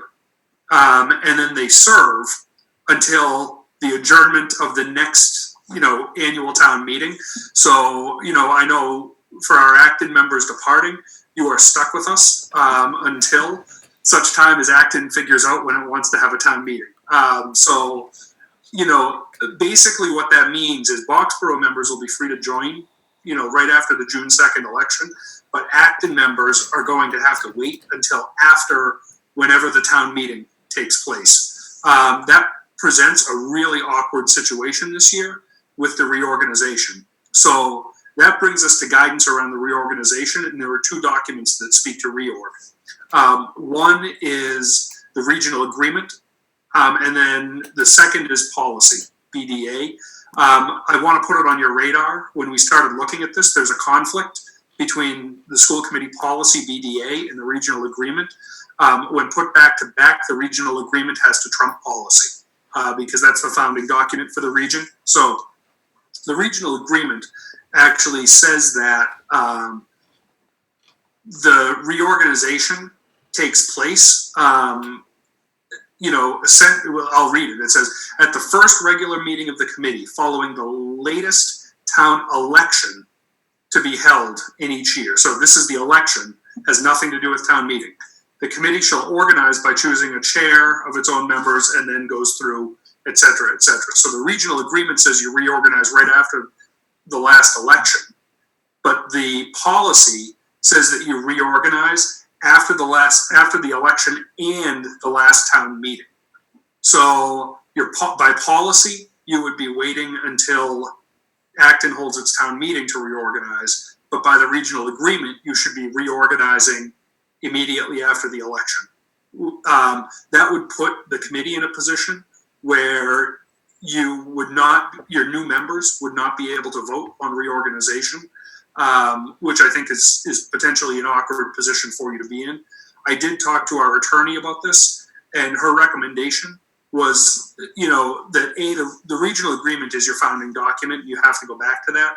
But she said, given all circumstances, the reasonable solution is for the committee someone to make a motion, and then for the committee to vote that essentially you are opting to delay your reorganization until after the last town meeting, after the Acton town meeting, so that new members can participate. Technically, that's a change to the regional agreement, but given the circumstances, she felt like that was the conclusion any reasonable person would come to. we're not asking you to do that tonight. We just simply wanted to explain it to you for the first blush tonight, so that we can then prepare a memo and you can consider it possibly at a future meeting. But it's a lengthy explanation, but hopefully that makes some sense.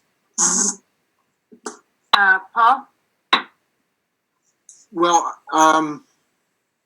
I came up with my question before Peter gave us some of the background of the regional agreement versus the policy, but I'll just throw it out there that I'm wondering if this can be a 2-meeting process. The first meeting, those who are interested in a position, chair or vice chair, just state their interest, and then the next meeting be the selection meeting. I'll just throw it out there. That was actually my hope and my wish, Paul. I don't know how that jives now. I mean, Peter and I had discussed this long before COVID-19 happened and before we were in this situation of, I thought that we would already have some Acton members on the committee by now. This is different from what our regular timeline is. So yes, that is what my intention had been, because I think in order to make it transparent and for it to really be something where we get to express our as a committee, we get to express some desires, some thoughts, and have some discussion around what we want in leadership, that makes the most sense. But I just don't know how, I'm not positive in terms, until we have an actual timeline, what that looks like and what it looks like in terms of, because if we're delaying it, and we're delaying it until after the town meeting, and the Acton members can't start until the meeting after their town meeting, we're already in the summer then. So John, do you want to add to that before I? Well, yeah, I actually had another idea about how we could seat the Acton members. So because it's the case in Acton that the elections are not contested, we know who the new members will be. And we do have the ability, if members resign, to solicit applications and seat new members. So my expectation is if outgoing members were to resign, we would have an open meeting to look for who would be interested in filling the seat. We would have our candidates on the ballot come forward and say, we'd be interested in filling the seat. We would appoint them to those seats, and then they would be there regardless of when town meeting occurs. So mechanically, that's how you can get Acton members, how you can get to the committee you want to get to. Interesting. But we would have to take a meeting or have an additional meeting to do that, correct? And there is the potential that other people could put in applications now, if it were that kind of thing, just like when we had shortened seats before. Tessa, can I? Yeah, go ahead. Marie? When I have the participant thing open, I can't see everybody. So unless you're raising your hand in the little box, then it's very hard for me to see. Sorry about that. Just, the process is more extensive than that. It's a joint vote of a board of selectmen and the school committee. I think there's a period of time where you have to open it up for people to put their names in and all that. So it's. I think that that's true, because I recall from when we had to fill the seat before, that's when we had to fill Christina's seat.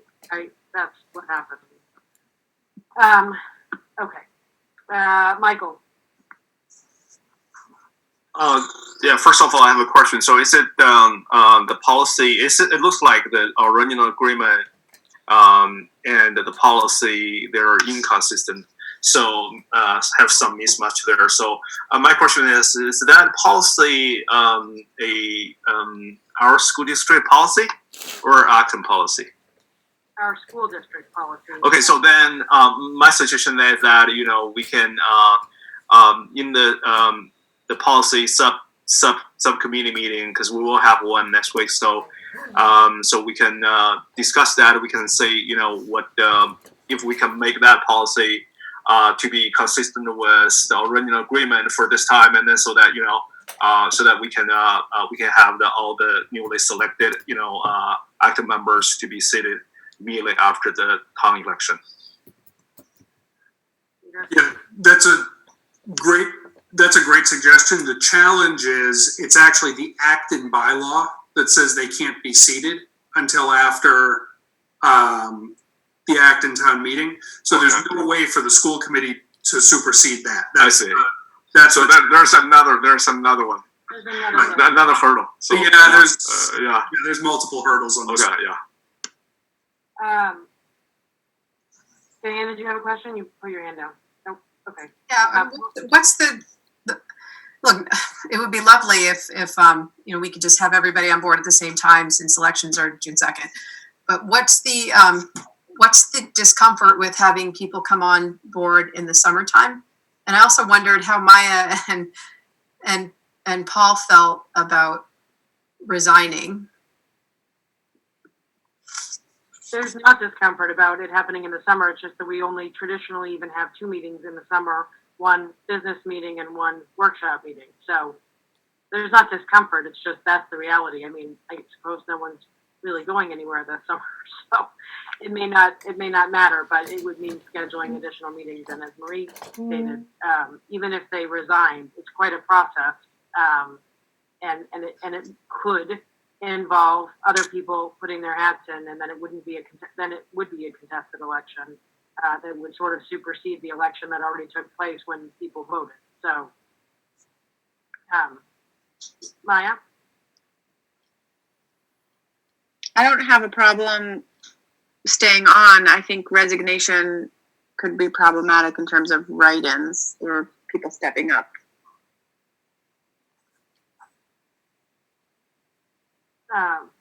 Michael, did you have something else? Oh, sorry. Wait, Michael, I'll come back to you. Sorry, Adam, you didn't speak yet.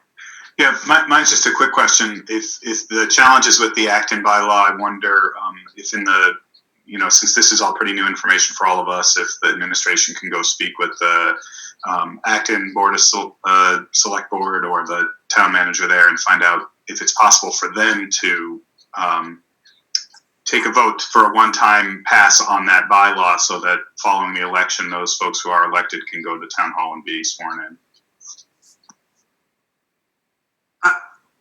We've already gone to the town clerk on this, who's the person responsible for swearing in. We can ask if that's possible. I don't know if legally bylaws can be bypassed like that. I'm not sure. Wouldn't that But take we can ask.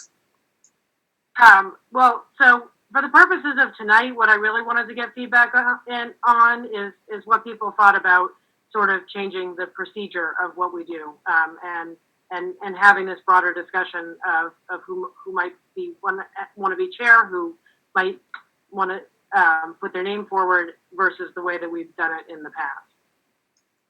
John? Yeah, so for the avoidance of doubt, you know, I don't care if somebody serves as the chair 3 times in a row. I don't care if it's 6 Boxboroughs and 3 Actons. Yeah, I think that, you know, at the outset you stated that the goal is to make sure that we have the best leadership we can have, and that's really what should drive those votes. So I'm very comfortable in saying, yeah, it's true that it's practice. You know, I think there is some merit in the historical tradition, which is, you know, the chair serves for a year, so then you always have some turnover. But under certain circumstances, you could imagine that maybe wouldn't be the best thing for the committee to do. So don't care about practice, do care about making sure we put the best person in the seat. And then from a process perspective, I do think that the 2-meeting approach would be better. You know, provide an opportunity for people to talk about their interest, make sure everybody understands who might be interested and why. Give people, you know, the time between 2 meetings to think about, you know, what they want to do, and then come back and have a vote. I still say that we have committee hands up, but I also noticed that David Martin is in the audience and has his hand raised. Wonder if he has something to contribute. All right, David, you're on. It's just a really minor thing. It's not even it's worse than a bylaw in Acton. It's in the Acton Town Charter. You know, our elections open our town meeting, and at the close of town meeting, it starts the new year where town offices take effect. So changing the town charter takes 2 years. So we can't do that. Thank you, David. David. Amy?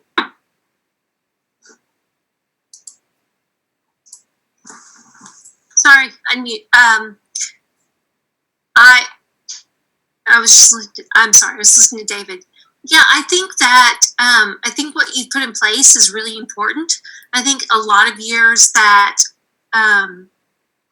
this has not been an open process. I think it's really important, and I'm comfortable with the whatever we need to do to move forward to find the best chair, vice chair, whatever we need to do.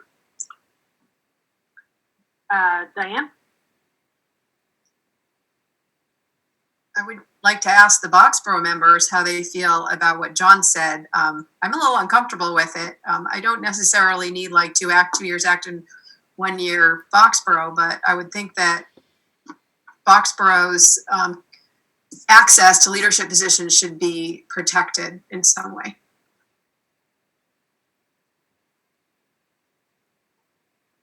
Anyone else from Boxborough want to chime in?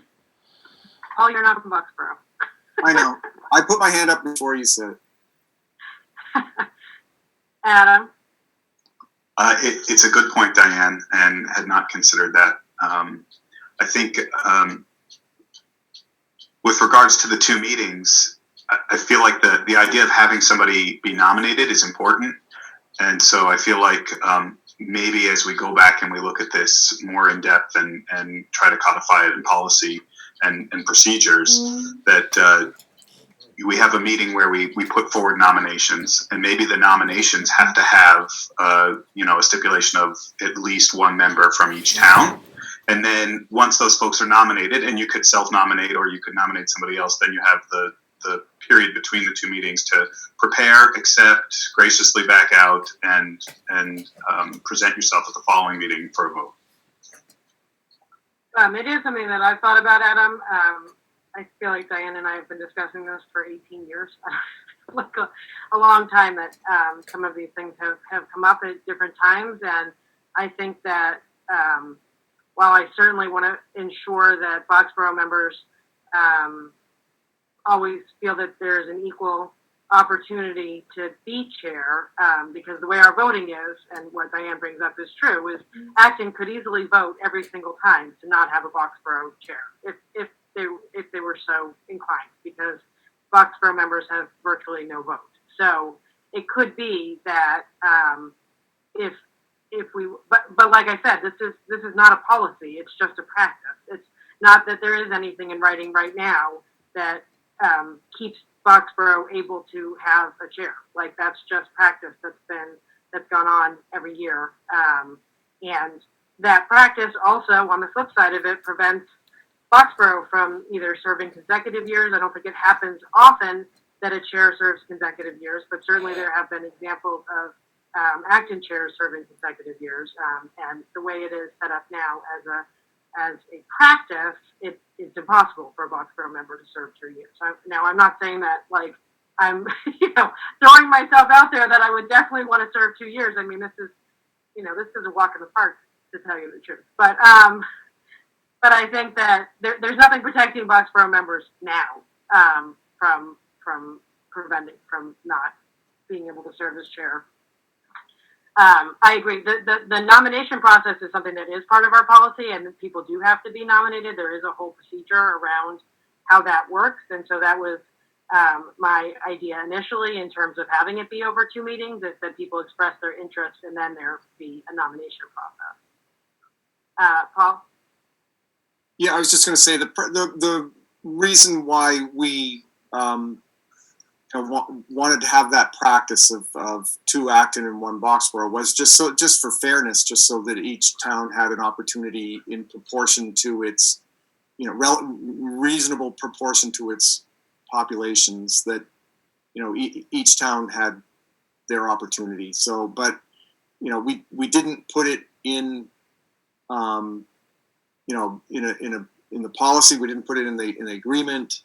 So I think there is opportunity to be flexible with that. Maya? I think for what it's worth, it'd be great to move away from the way it's been done in the past and to put the entire conversation at the table would be great for nominations. Also, I think that there's real merit to considering a way to keep a chair on for 2 years, if possible. I think we've often found ourselves in a position where a chair is really hitting their stride towards the end of the year, and it just eliminates a big transition in the fall, and many people could benefit, from the expertise. Also, not everyone can take on chairmanship, and by allowing people to take a 2-year term, it takes a little bit of the need for the rotation off of people, because it is a bigger job than just general membership. Angie? Yeah, I like the idea of the 2 meetings and be able to express your interest in that. But at the same time, I'm thinking that originally that the policy setup is for the fairness. So I kind of feel that because it is 2 towns, and I kind of more inclined to keep the fairness as the original policy spirit. Okay. The regional policy spirit, but just so that we're clear, there is nothing in the policy that says that's just been practice. There's nothing that says it has to be Acton Boxborough. It's just been past practice. Adam? Yeah, I think as we move forward with this, I'd really like to see some suggestions from the administration about the mechanics of this, because I know we did have some questions last year about the order in which someone gets nominated is the order in which they're voted for, and if we stretch this out over 2 meetings, how do we how does the voting work is really the question that I'd like to see some clarification on in the future. Adam, I appreciate that. The only caution I have is I think this might be one we can certainly give our opinions, but I actually think this is one where the committee probably needs to make the determination about your best method for organization. This is one where I'm your employee. And I can give, some thoughts about maybe a way to go about it, but I don't want to also supersede, the committee being able to make its own decisions around how to organize. Sure. I think what I'm looking for is legal guidance. Like, what do the Roberts rules say? What are other ways of performing nomination and voting methods that may be different than what we've done in the past, but are still within the norms that we use in terms of organizing the committee. Maureen, did you want to speak to that? Just, I remember, thanks for bringing that up, Adam, because this committee traditionally has sort of made a motion and taken a vote on a chair. And when it was happening, I think I remember Peter saying, wait a minute, when you're voting for an officer, you don't do it that way. Everybody votes for the person they want to vote for. So I think there's merit in talking to Colby and getting the correct process for voting. Because the motion thing might not be the way you're supposed to do it, to vote when there are multiple people nominated. Yeah, I agree with that. And I mean, it does give me an inordinate amount of power, because if I have an inkling about who someone might nominate, and the way we've been doing it is that we vote on that nomination first, then, it becomes complicated. I'm a little uncomfortable with that in lots of ways. It makes it awkward for somebody that might not be voted for. It makes it awkward for people that maybe wanted to know who else was going to be voted. I mean, I know that we put all the nominations out first, the way it's been done in the past, we put all the nominations out first, as Adam stated, and then whoever's nominated first is the person that we vote on first. And then whether that it passes or not, if it passes, then we don't vote on the other people. Is that correct? Well, we've had correct. And I don't even know if that's the way it's supposed to be. Laura? I think I'm really glad that we're talking about this. I don't have enough experience to have an opinion yet of how this should go. It's great to hear from people who've been on the committee for longer and kind of seen how it's played out over time. But it would be interesting to bring up at the round table too, and just kind of hear a little bit about how other school committees organize the voting for chair. Well, it is different, and I know personally from between towns that aren't regionalized. And Right. So hearing from regionalized towns, right, how they balance out the power. John? I'm just going to put in a shameless plug for ranked choice voting. I knew it was coming. Well, that's extremely helpful, and as I said, this was just something to be brought to you tonight. As we go forward with this, we will iron out the kinks around when new members start, but we may not have all that much control over that, and figure out how to come back to you with a process once we know how and when our new members will start. So thank you for the input. Next is subcommittee and member reports. Either the school building committee update is first. Yep. So from a school building standpoint, the last meeting we had, which was last week, the committee had an opportunity to hear initial thoughts on the budget for the building. If you recall, I think last meeting I updated you that we went through the schematic design phase and we're now into design development. And those documents then went out for a second round of cost estimating.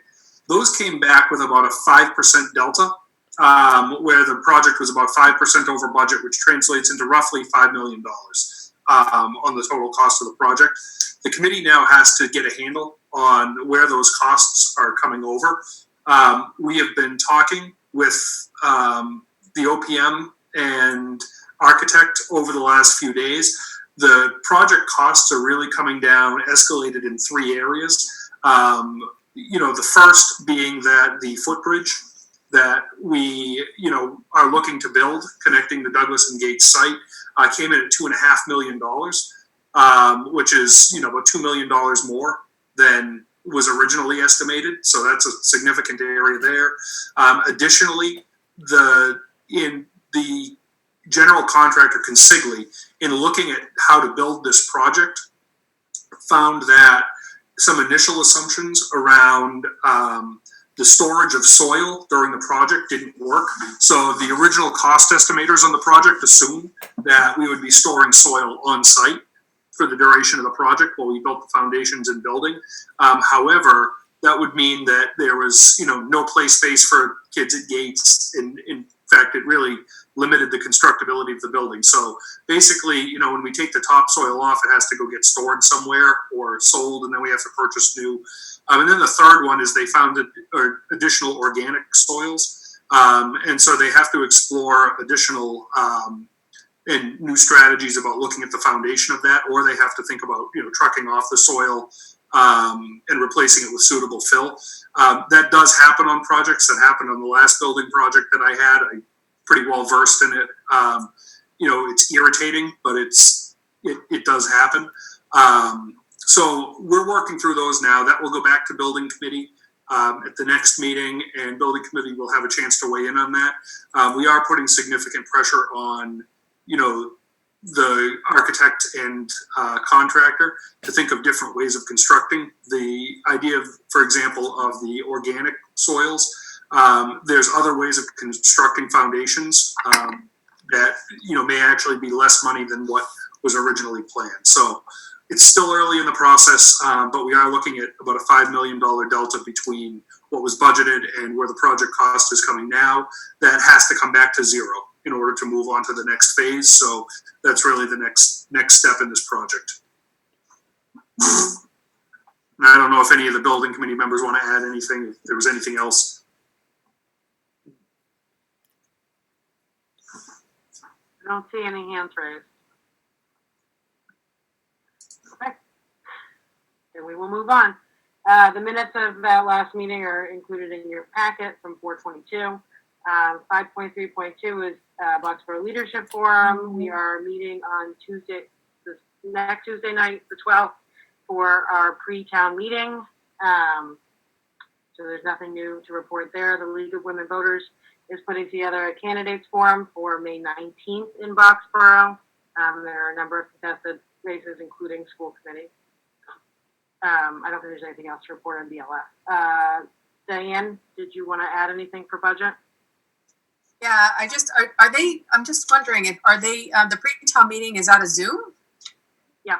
Oh, okay. Interesting. All right. I did want to add a little bit, and we've already had Dave present the budget. And budget sub, we met and just really talked about how is COVID-19 impacting the budget now and what's coming up in FY21. And so I won't go over that, but I did attend remotely the Acton Finance Committee meeting yesterday, and just and Peter and Dave and Marie were there and did a fantastic job presenting. It was very thorough and very well received. There were tons and tons of questions. They didn't know what a 1/12 budget was. No one here has ever been through a 1/12 budget. I think we had one like many, many years ago. But it was like before anyone ever got here, I guess. The people who are here now anyway. Just some of the questions were interesting. And there are questions that we had as well, and we probably will think of more. And they were things like if the Department of Education funds at FY20 levels, if we go to a 1/12 budget, it's based on FY20 our FY20 budget, and we just get kind of a month by month allotment. How will we pay for our contract increases? How will we pay for our Middlesex retirement? And those questions were addressed. They're worried that, like, what if because of remote learning we can't go back in the fall? What if DESE limits class sizes? How will the COVID-19 affect construction? Well, it won't. What if Chapter 70 is cut? I mean, there's so much uncertainty, and it really came across in the questions. And we just don't know what's happening still with the state budget at this point. So a lot of those questions, they can't be answered, basically. And then the town update, the revenues in Acton are pretty stable. So Acton seems to be in pretty good shape, and they're working hard. They have hiring freezes, and they're tracking COVID expenses. And they're working hard on reducing kind of the hit that reserves are going to take, and I'm sure ALG will take that up in May when we next meet. I also wanted to draw your attention to the fact that FinCom, the Finance Committee in Acton, has revised their point of view, and this is a statement they put out annually. They had put out before COVID hit. And it's a very strong statement that we are headed into a recession, that we need to be vigilant, all boards, to monitor reserves, to limit budget growth. So that, hopefully that will get circulated, and I just highly recommend that you just take, and they have some pretty clear ideas on how we should start to think about the future from a budgetary perspective. So I wanted to just let everybody know that POV is going to be coming probably through your into your inboxes hopefully shortly, but it's not an accident. It's a revision, and you should take the time to read it. Thanks, Diane. John, did you have anything to share about the health insurance trust? Yes, the Acton Health Insurance Trust met April 30th. Expenses through 9 months were $14.2 million against income of $12.9 million for a loss of $1.3 million. For FY20, the projected loss is slightly larger, but does not reflect the uncertainty of claims in the April to June period related to COVID-19 or reinsurance recoveries. Costs associated with treatment of COVID-19 might increase the expenses of the trust, but reductions in participants seeking care and in deferring elective surgery are likely to dominate. Significant reinsurance recoveries are also expected. The unrestricted assets of the trust are expected to be about $5 million at year end, which is equivalent to about 25% of annual expenses. The trustees renewed our service contract with Cook & Company as our contract for a part-time service representative helping the district and town employees with health benefits. The trustees also approved the request for proposal for our stop loss insurance. That's reinsurance to protect the trust against large losses, which traditionally we've defined as more than $125,000. Thanks, John. Okay. Sorry, I'm reading my agenda and trying to figure out what Beth wanted me to read. So, if we're all done, are there any other subcommittee or member reports? Anybody that I missed that wanted to share something?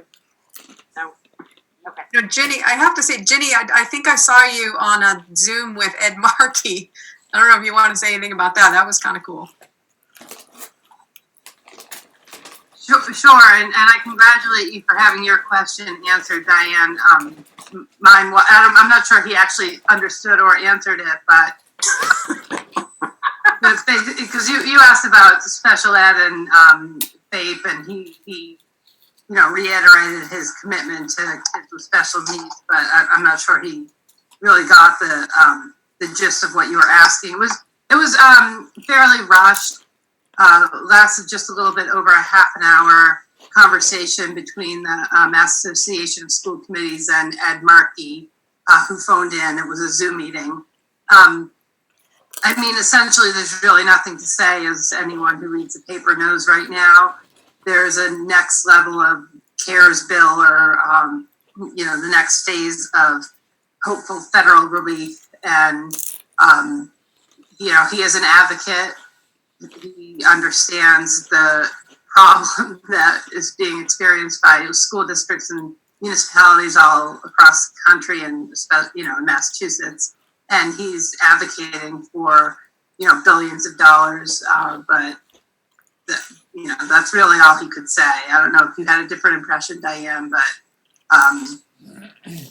he's an advocate. He's doing what he can, but and the one thing that I did take a little heart from was his explanation of how this might not break along traditional party lines, because this is going to be felt immediately and painfully in red states as well as blue, just like it is for us. So, hopefully those districts and municipalities are reaching out to their congressional delegation and with alarm. So, but I wasn't gonna give an update because it wasn't super informative. Just not by his fault, but just there's not a lot to say. Paul, did you have a question? I just wanted to mention. I think I heard Peter allude to this. That the capital improvement. What is it? Our subcommittee for capital improvement is meeting. I saw a notice there. Is it to talk about this $5 million overrun? No, Capital Improvement Committee is meeting next Tuesday as part of our regular process to review the capital plans and projects with JD and Chuck. Okay, thank you. Adam, is it Tuesday? Excuse me, is it Tuesday or Monday? I will have to look. It's that day when I have that Zoom meeting. It's fun. Very funny, Adam. Okay. So the item 6 is the statement of warrants and recommendation to approve. And the reason I was flummoxed is because it says, per Dave's memo, due to school closure, we need to vote to approve the warrants. Is there a motion as found in the memo? And then I pulled the memo out and there's no motion in the memo. So we have sort of an overrun. There's a lengthy request to catch up on warrants that had not previously been voted by school committee, and the warrant subcommittee did previously approve these so that the checks could be sent out. So I guess I'm unsure of what the motion is supposed to be. It's a motion on the last page in our packet. I have like 18 packets. So if someone else wants to make the motion, I will be happy. Make the motion. Go for it. You know where it is that you can. Come on, Adam. Oh my God. All right. I'm going to take my time on this one. I move that the school committee vote to approve payroll warrants as follows. Number P2019 dated 3/12/20 in the amount of $2,671,961.90. Number P2020 dated 3/26/20 in the amount of $2,647,722.64. Number P2021 dated 4/9/20 in the amount of $2,613,947.97. And number P2022 dated 4/23/20 in the amount of $2,575,753.38. Payroll deduction warrants as follows. Number 20-019 PR dated 3/12/20 in the amount of $533,799. Number 20-020 PR dated 3/26/20 in the amount of $1,079,510.06. Number 20-021 PR dated 4/9/20 in the amount of $525,390.86. And number 20-022 PR dated 4/23/20 in the amount of $1,064,914.25. Vendor warrants as follows. Number 20-019 dated 3/19/20 in the amount of $529,928.02. Number 20-020 dated 4/2/20 in the amount of $1,610,681.91. Number 20-021 dated 4/16/20 in the amount of $1,162,607.30. And number 20-022 dated 4/30/20 in the amount of $1,452,422.98. And finally, student activity fund reimbursements as follows. Number 20-019B2 dated 3/11/20 in the amount of $793.84. Number 20-019BL dated 3/12/20 in the amount of $1,827.48. Number 20-019JH dated 3/12/20 in the amount of $31,428.62. And finally, number 20-022SH dated 3/12/20 in the amount of $26,787.76. Second. That's quick. All right, we will do a roll call vote. Diane, Yes. Amy, Yes. Ginny, Yes. Don, Yes. Nora, Yes. Angie, Yes. Paul, Yes. Maya, Yes. Adam, Yes. Michael, Yes. and myself, yes. Woohoo! Okay, and I did just find the motion. I just wanted to make you say it, madam. I have to read them every time, you know? There are a lot to read. Okay, so FYI, there are 2 changes in our school committee meeting dates, mostly due to the changes in the fact that we're not actually having, real graduation and all that. So our next meeting is now May 21st, which was changed from May 20th. We had made adjustments to our schedule to accommodate scholarship nights and things like that. So it is now on a regular Thursday night. Our first June meeting is now June 4th, changed from June 11th. And our final meeting is unchanged and will be June 18th. And nothing else, I will entertain a motion. I move we adjourn. Second. Adam, Yes, Adam had his hand up.